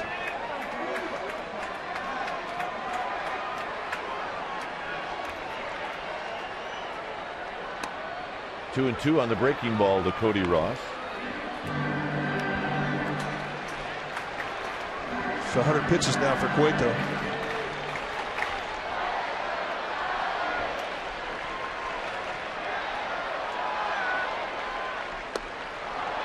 And Ross out for the 2nd time swinging.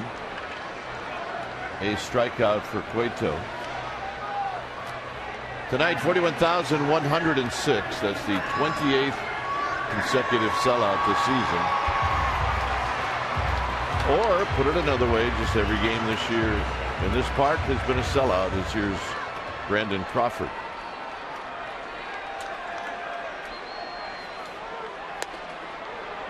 Crawford has bounced out and he's popped out.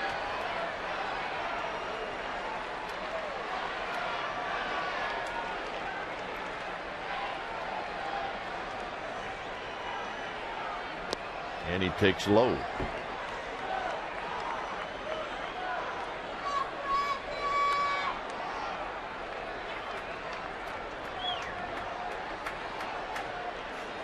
Eight hits for the Reds, 4 for the Giants, as that pitch is wide to Crawford.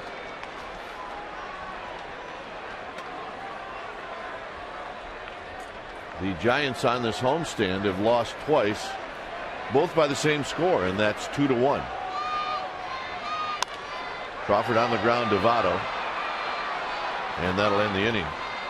So Cueto, or check that, that's 2 outs. Whiteside will hit.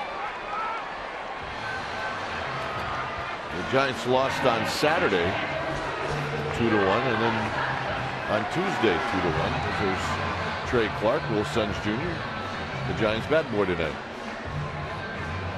Having a ball. It's always been my feeling that if there's a Clark in the dugout, the Giants are going to score some runs. It's usually been the case when I've been around it. There's Trey. Jack Clark, Will Clark. 1 ball and no strikes.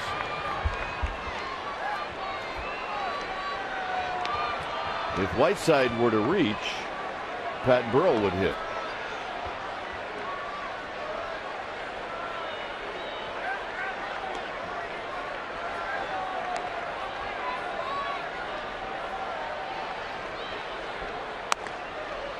One ball and 1 strike. Breaking ball has been a friend to Johnny Cueto. Locked that pitch in around the 2nd inning. Been very creative with it. 1 and 2.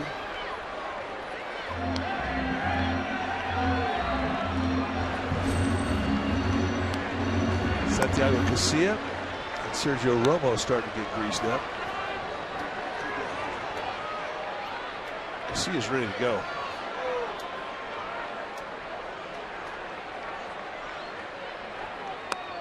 Two and 2.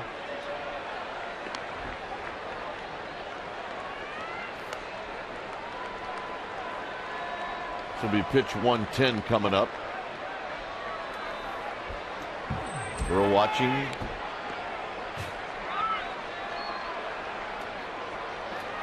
So is Bumgarner.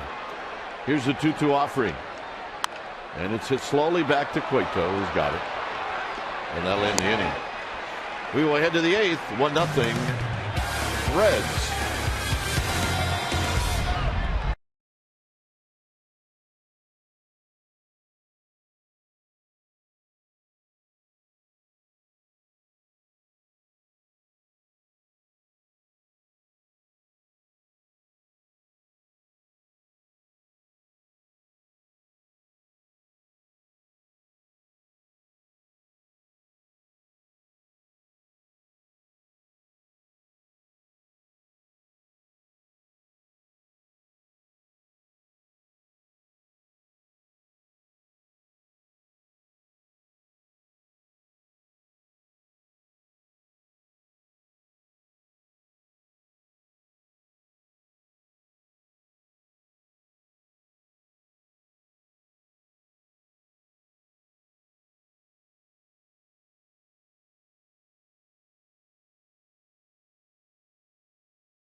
Giants game, head to StubHub, where you'll find a great seat selection of seats and the freedom to choose where you want to sit. Visit StubHub to search for hard-to-get tickets to the Red Series this weekend. So head to StubHub and choose your seats today. When it's time for a change, think Speedy Oil Change and Tune-Up. Your oil change tune-up and smog expert. Santiago Casilla, the new pitcher for the Giants. Be the 8th time that he's come in after he came off the disabled list. It's a real nice start. Good addition to the Giants bullpen.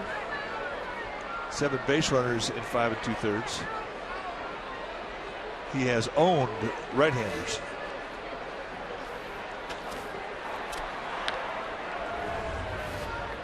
Stubbs is 0 for 3, and he takes a strike, and it's 0-1. Johnny Gomes, an RBI single in the 4th, the difference in the game. That was after a 2-out double by Scott Rowland. Swing and a miss, 0-2.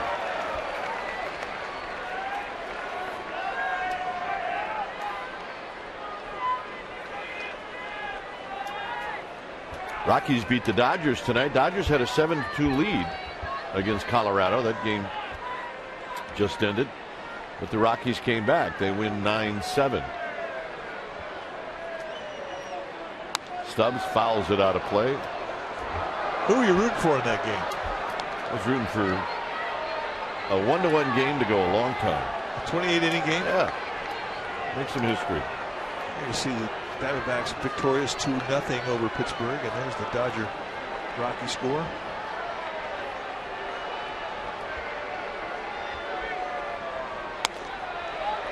'93 with a fastball, 1-2.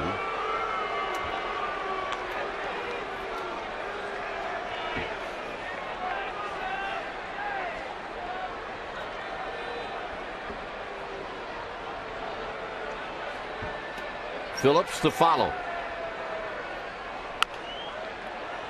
Crawford's going to have to hurry, and he knows it, and they get him. Not a problem. Pretty smooth exchange. Glove hand to bare hand. Timed it right where that ball came right up to his right shoulder. But you have to put the hurry on when you have Stubbs going down the line, one of the fastest guys in the National League. So he almost did this two hands. He kept the throwing hand real close to the glove, so there wasn't going to be a whole lot of time. He could play. Phillips singled in the first. He's 1 for 3.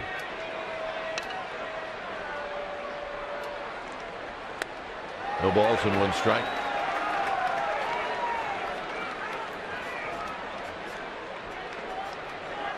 If I were to swing that hard right now, just put me in traction.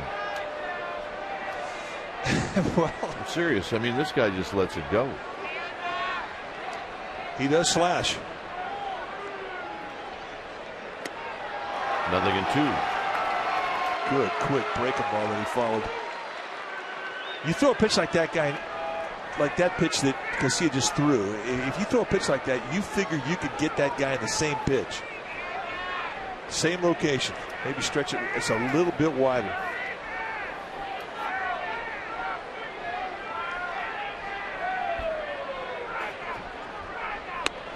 Very close. 1-2. I like that call. Whiteside called the curveball, and Casilla shook off. He wanted the paralysis fastball. They set up in the outside corner, and that is a great 0-2 pitch. Get the left hip for Phillips. I mean, he had to have been looking in, huh? Guy's guessing location with 2 strikes. And Tejada. He's got to hurry. He got him.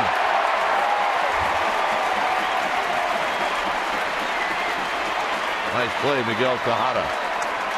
Now his glove has been outstanding in this homestand. He has made some beautiful plays. That's the second time tonight he's made a web pearl. Just spears it, and quickly he knows he's got to get up, and he's always got the cannon. And all said and done, it wasn't even that close. Look, completely on his prone position, snag, and then rifle him out. Here's Votto, who singled in the 6th.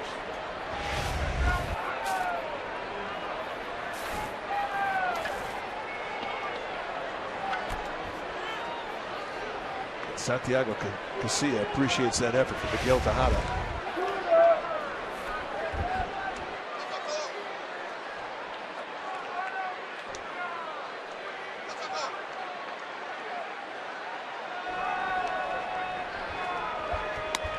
A half swing and a miss, 1 ball and 1 strike. I don't think he was calling that on the location either. He was calling on the swing.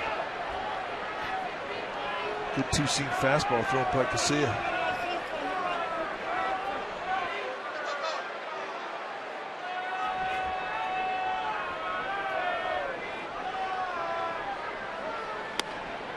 Just missed, 2 balls and 1 strike.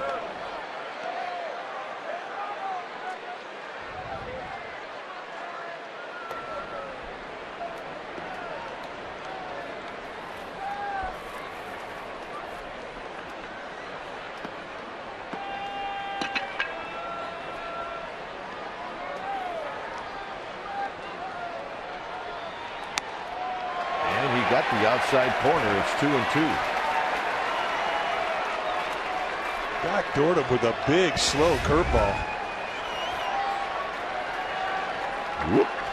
Votto just locked up on that one. They're working to hold it that away.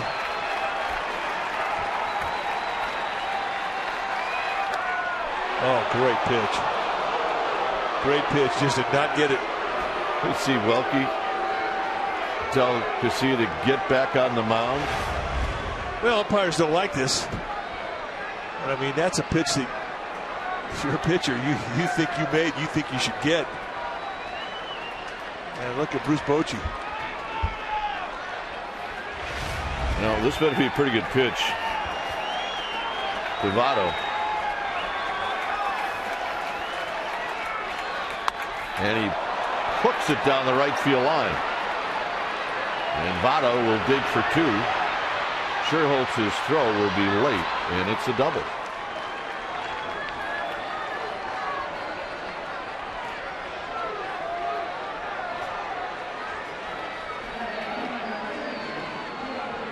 Well, decision time now for Bruce Bochy.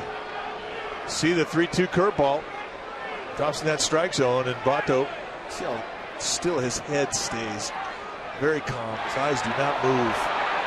And he jumps all over the strike curveball. He can hit. He can hit. So rather than bring in Javier Lopez, they're going to walk Bruce and then the pitch to Scott Rowland. And Javier Lopez is going to sit down.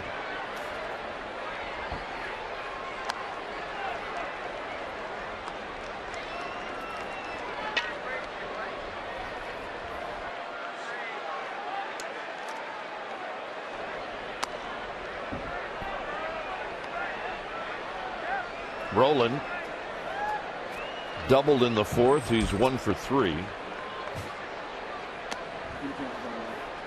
Do you hate that? You think you get the pitch and then the next pitch is a double? Yeah, you know what? It's hard to let your mind get off the pitch you just threw because you're mad you didn't get it. And you go out there and you throw the next pitch and you're still thinking about the last pitch.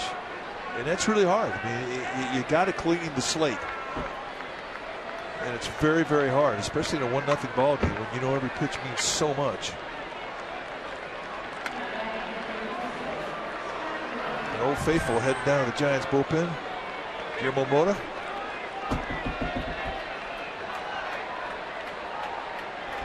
Here's Roland.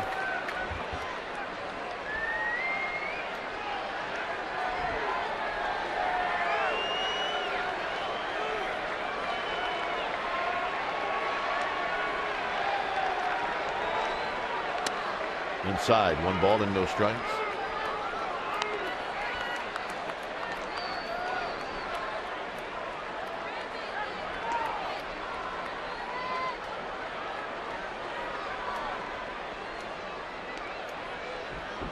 Votto at second, Bruce at first.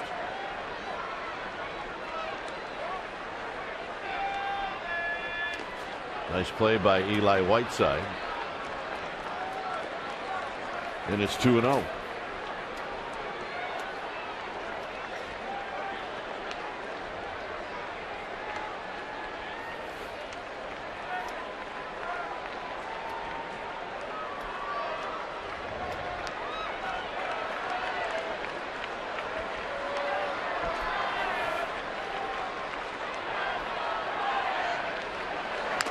Swing and a foul off the shin guard. At home plate, 2 balls and a strike. Good hop on that fastball. Yep. If you're going 2-0 fastball to Scott Rowland, you don't bring no baby. You get after it. You let that leave your hand and you're thinking location. You're thinking everything you got. It's got to be good.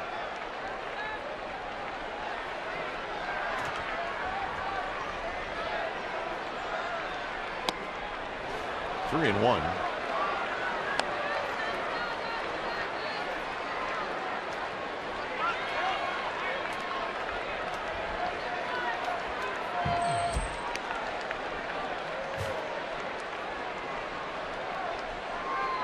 Gomes is on deck.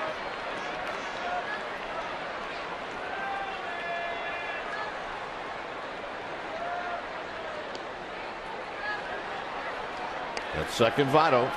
At first, Bruce. 2 quick outs on a couple of ground balls and then a double and a walk. Well, they went after him with a fastball, a 2-0 count. Now you have a 3-0 count. Same type of leverage pitch that Rowland is going to be able to guess location, get his pitch, and just sit on it. And they're going to talk about what they want to throw here.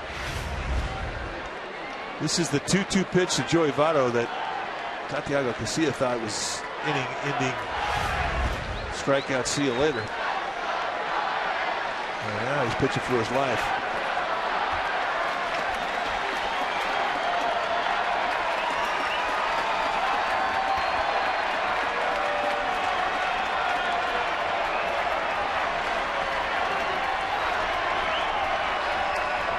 Three and one to Roland.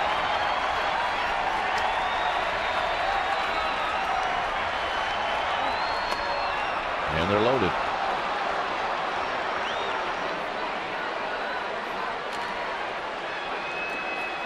David Getty going to come out. And I think this is going to be mechanical. Guillermo Mota's ready to go.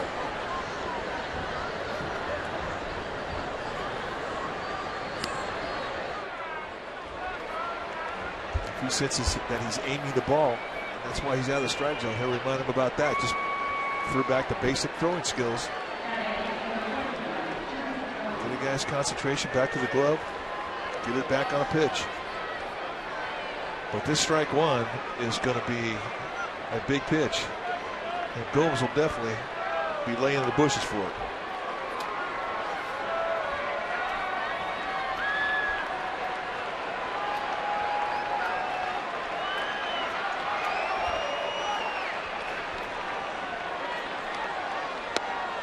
0-1. 93-mile-an-hour two-seamer right there at the knees. Good pitch. So now for the next two pitches, he can go to a corner. I hope that Johnny Gomes will swing at his pitch.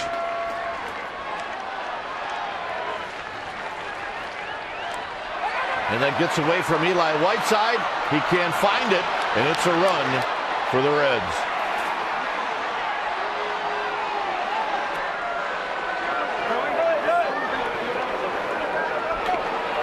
Scoring is Joey Votto, and it's 2-0. A set up in the inside corner. And I think there may have been a cross-up. I mean, you don't normally set up on that side of the plate if you're going to throw a slider. And I think that's what happened to Eli Whiteside. He was not expecting a slider. They just got crossed up, and it cost him a run. And a big run. Trying for crawling and clawing and scratching to get one run. Now they got to get two, and they're not out of this mess yet. Now, that's been ruled a pass ball, but that cannot be a pass ball when you cross your catcher up. That's got to be a wild pitch.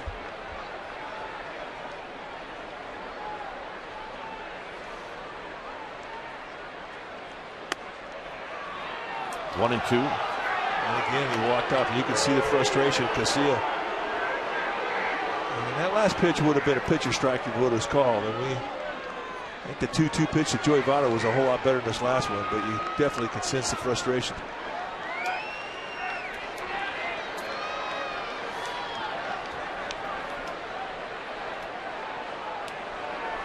One ball and two strikes. On the ground to Crawford. Crawford will make the play, and that'll end the inning. 2-0 Cincinnati.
Post-game live, radio and Comcast Sportsnet Bay Area.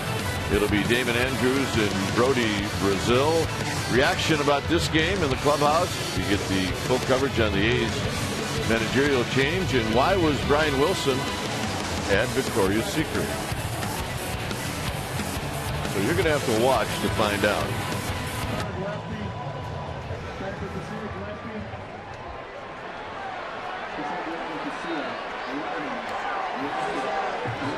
The life of a closer. It's a good life. Here's Connor Gillespie facing Nick Massada. I'm thinking Rob Nin is watching somewhere going, I never got invited to Victoria's Secret. Well, there's reason for that. There you see Nick Massett's number. Massett He's got a good fastball. He'll go mid-90s with the fastball. He'll also two-seam the fastball. He'll throw you a cutter, a curveball, a split. And everything he has is quick.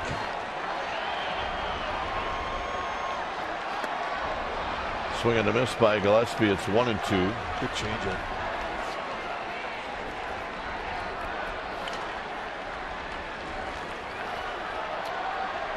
Andres Torres to follow.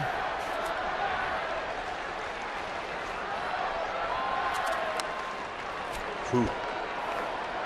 Talked to Chris Spire, the Reds bench coach, former teammate of ours. Heisey now in left field. Chris Heisey. I asked him, who's got the nastiest stuff in your bullpen? He said, without question, Nick Massett. So he's got 4 pitches, and they're all nasty. On the ground, but it's Phillips who will make the play. So Gillespie retired. Here's Andres Torres.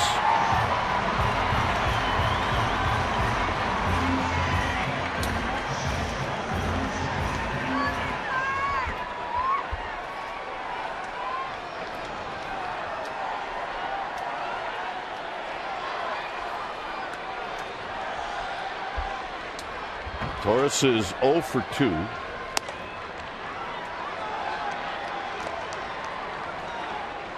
Tejada to follow.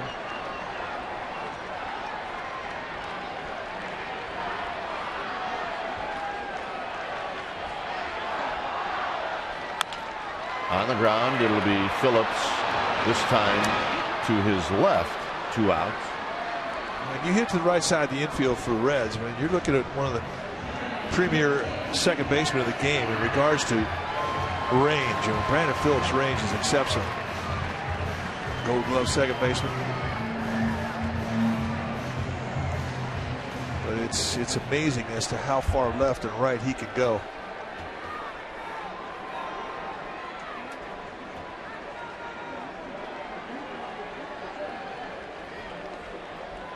Here's Tejada. Tejada's got a couple of doubles.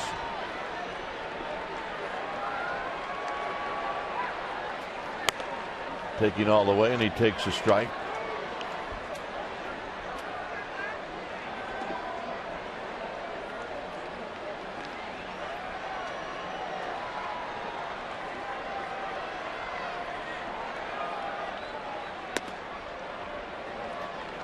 Giants have had 2 scoring opportunities in this game, actually 3. They had an opportunity in the first, but it would have taken a 2-out hit.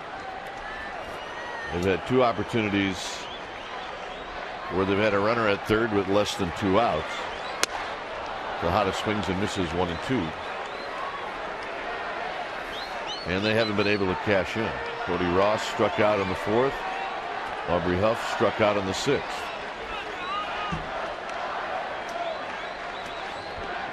The add-on run in the top of the 8th really hurts. And Tejada swings at a pitch in the dirt, and that'll end the inning. We will go to the 9th. 2-0 Reds.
A run in the 8th, and it went like this.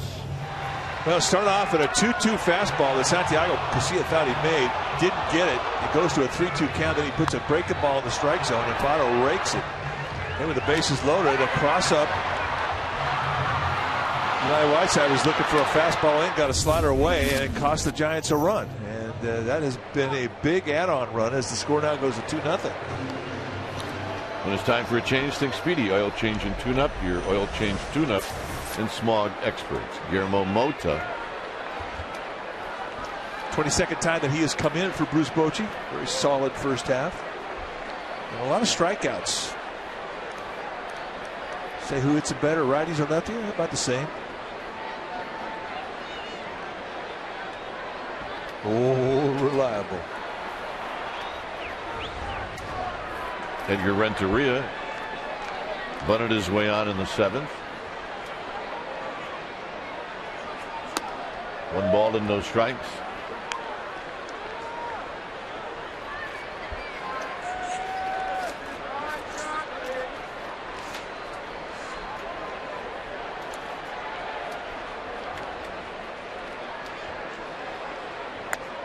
Outside corner to even the count. And that's the Guillermo Mota special right there. That 93 to 95 mile an hour fastball nailed in the outside corner at the knees. He's made a good living and had a good career pounding that zone.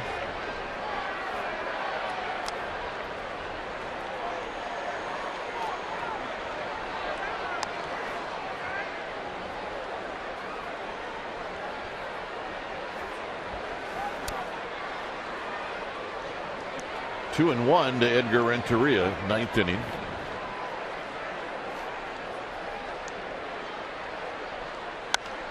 And he popped him up, middle of the diamond. It's Freddie Sanchez.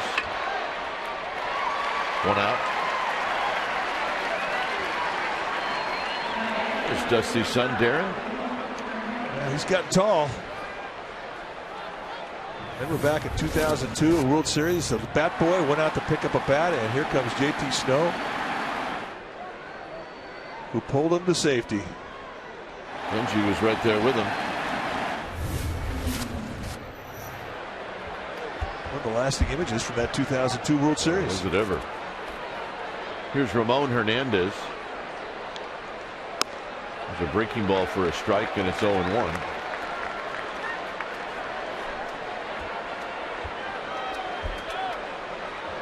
That was back in the day when the Giants would have like 11 bat boys in the dugout. They'd all be under the age of 5. All started out with Ellis Burks' boy, Christopher.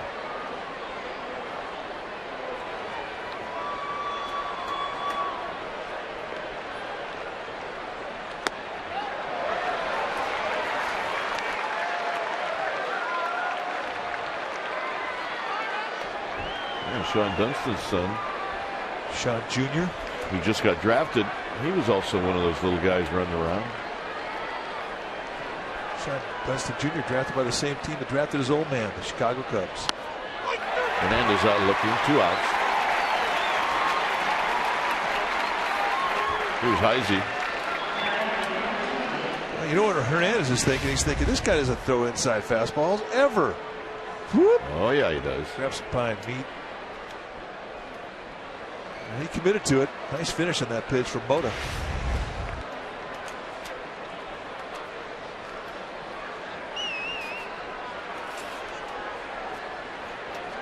Chris Heisey hitting .281.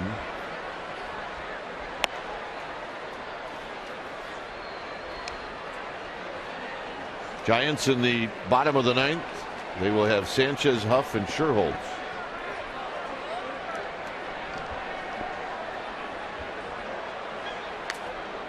Two and 0.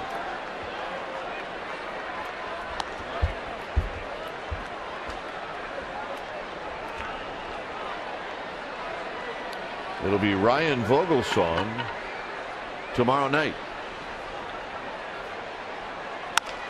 He hit up the middle on a ground ball. Reds have done that a lot tonight, where they have come up with hits after 2 outs. In both times they've, well, 2 times they've scored. which is enough to tick you off. Johnny Cueto, his night's over on the mound, but he's a spectating fan in the Reds dugout. 7 shutout innings, 4 hits allowed, 8 strikeouts, pitched well. He and Madison Bumgarner really went head to head in a good duel.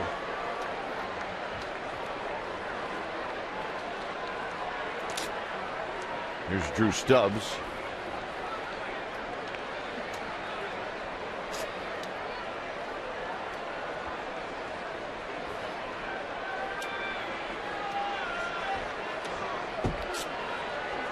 Stubbs 0 for 4. Takes one just off the plate.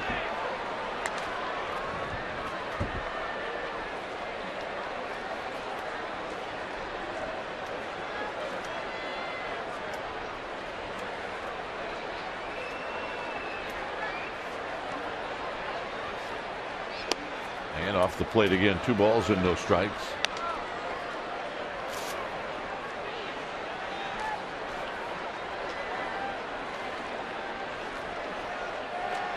Two nothing Cincinnati.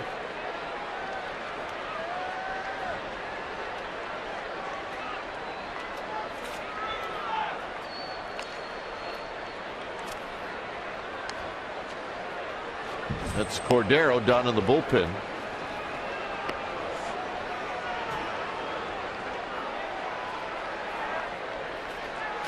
And that would be the Reds' closer.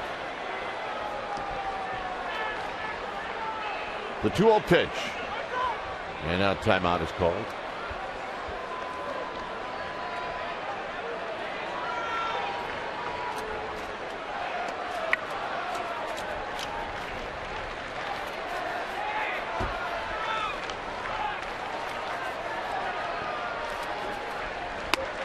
Three and 0. Trying to shave that outside corner. Going to his bread and butter location. Not missing by a whole bunch. Brandon Phillips on deck.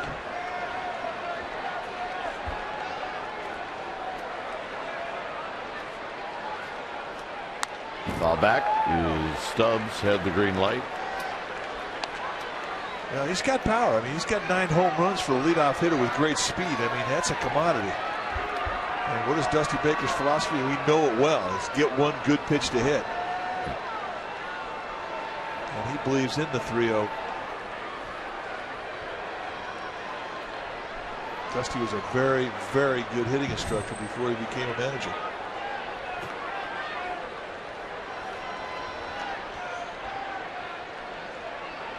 And the walk.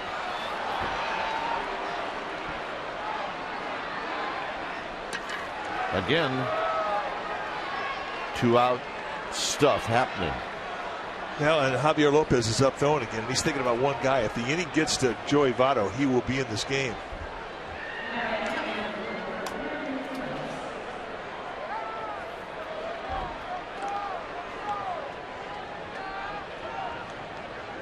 It's hard to be patient for a manager when your team's not hitting.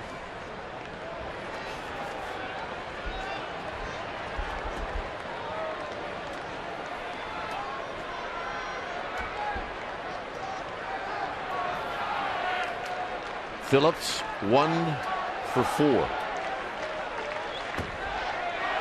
Tejada took a hit away from Phillips in the 8th.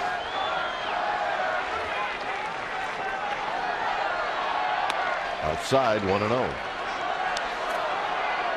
Giants do know that there is help on the way. We got a great report back from Amy G telling us that Pablo Sandoval had a 2-for-3 night with a couple RBIs.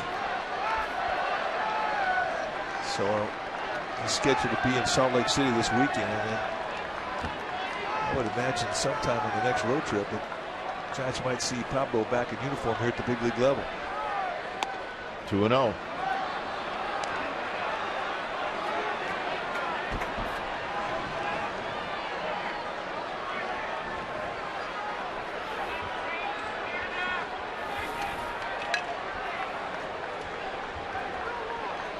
Votto is on deck. He would love to hit here in the 9th.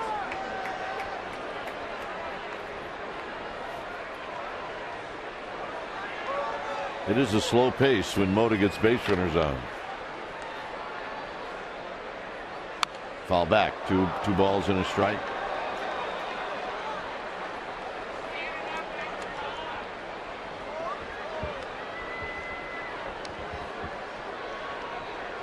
You see how they play. They're guarding the line at third base.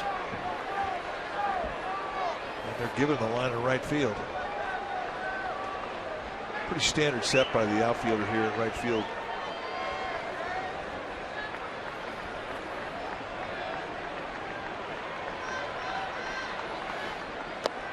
Three and one.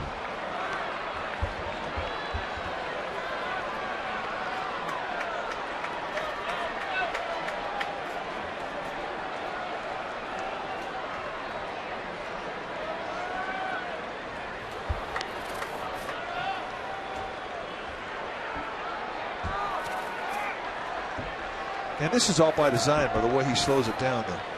Nobody on base, rocket fire. Here we go. But with men on base, he grinds it down.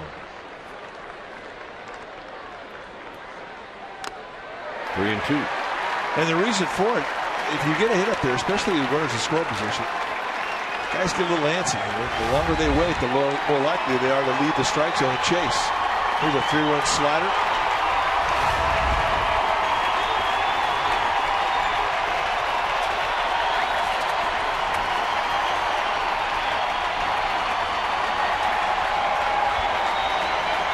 Oh, yeah, everybody up. He's feeling it.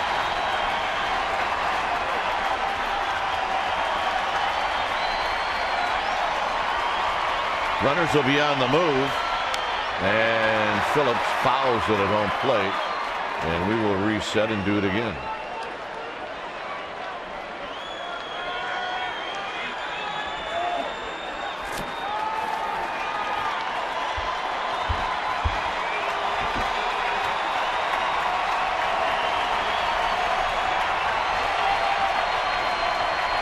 Mota at Renteria on a pop-up. He struck out Hernandez, but Heisey singled and Stubbs drew a walk. It's 3 and 2 to Brandon Phillips. And that was probably ball 4, but Phillips extended out and fouled it off the backstop. Well, too close to take. Outside fastball at 94. No stride, spread wide, use your hands. Let your hands think for themselves.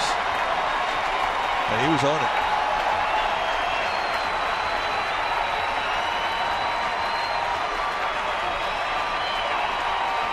Three and 2. Runners go. Base hit, right field. Sherholtz coming in. Sherholtz will throw to third, and it will not be in time. And the Reds do it again. 2 outs. Nobody on, and they score this time here in the 9th. Oh, nice at bat for Phillips to go the opposite way with that outside locator.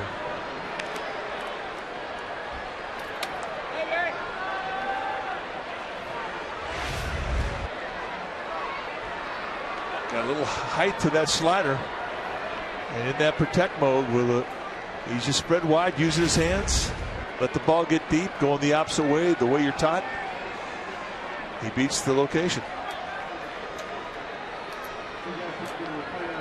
Lopez is coming in to face Votto. It's 3-0 Cincinnati.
first and third, and Javier Lopez is being asked by Bruce Bochy to come in and get this last out and minimize the damage. 1 run in, 3-1 record, 2.35 ERA for Javier Lopez, and he is going to face Joey Votto.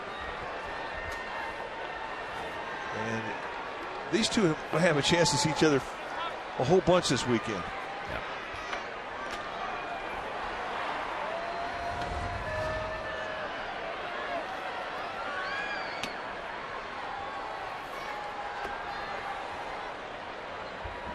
First pitch to Votto, and Votto doesn't give a whole lot of ground on left-handers going at him, and he had a good cut and he fouls it. 0 for 3 lifetime against Javier Lopez. A couple ground outs and a strikeout. He did walk one time.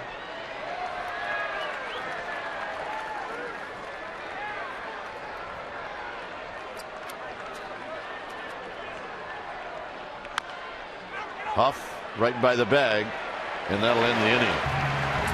A run for the Reds, work to do for the Giants.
And the Giants have 3 more outs in this game.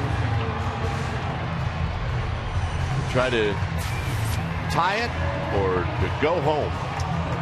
Francisco Cordero, the closer for the Reds, coming into this one. 29th time he's come in. He's 11 for 13 in save-offs. 22 strikeouts against 8 walks. Just 25 base runners and 29 in the third. And look at what the league hits against him, 167. And he is really hard on lefties. An outstanding change slider to go with a fastball that'll go 92-96.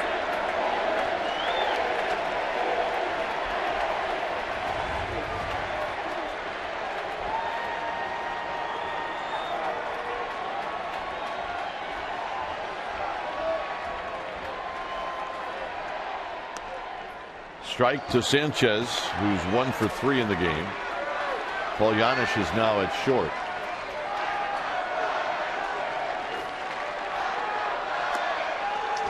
Aubrey Huff and then Nate Sherholtz. Giants need a couple of base runners and do it for this little guy. He's been into it all night.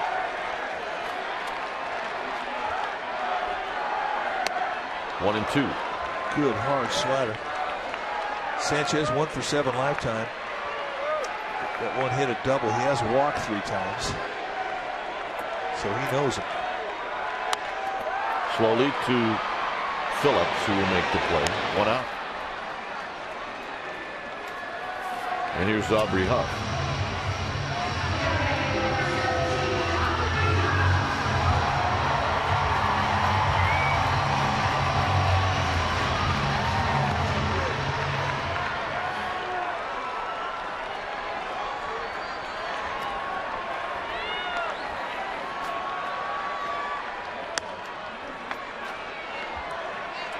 Huff singled in the 4th inning, walked in the 1st. He's 1 for 2. It is rally cap time.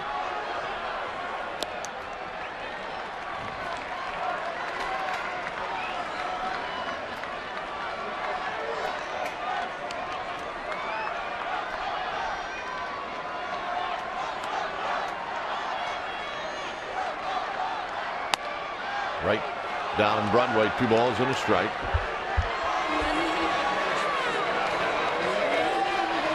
Oh, yeah. Good crowd. Outside 3-1. Giants will take a walk. They'll take 2 walks.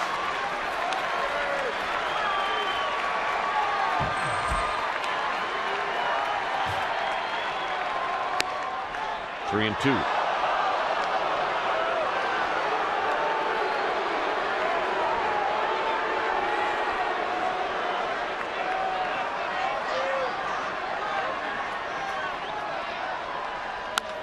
Chopper to second, where Phillips will charge. 2 outs. And here's Nate Sherholtz. Sherholtz is 0 for 3. Giants' last base runner came on a double by Tejada to lead off the 6th inning. And at that point in the game, things were looking okay because the Giants trailed 1-0 and they had the tying run at second with nobody out.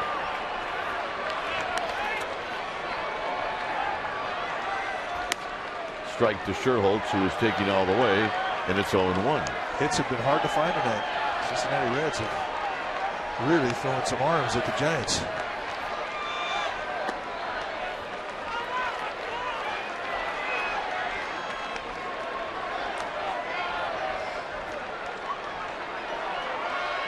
Down to the last out. Sherholtz on the ground to Phillips. This should do it. And that's the ball game.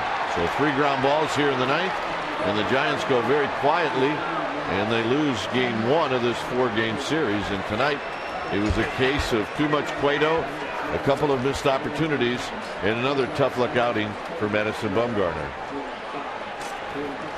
But it's hard to believe what has happened here to Madison Bumgarner. I mean, the guy cannot pitch any better. He goes 7 strong innings, giving up just the 1 run, and it comes back, and that's the 1 run that beats him as the Giants get shut out. It's not fair, but it's what the game is, and he'll be ready for his next start. Final score: make that Reds 3, Giants nothing.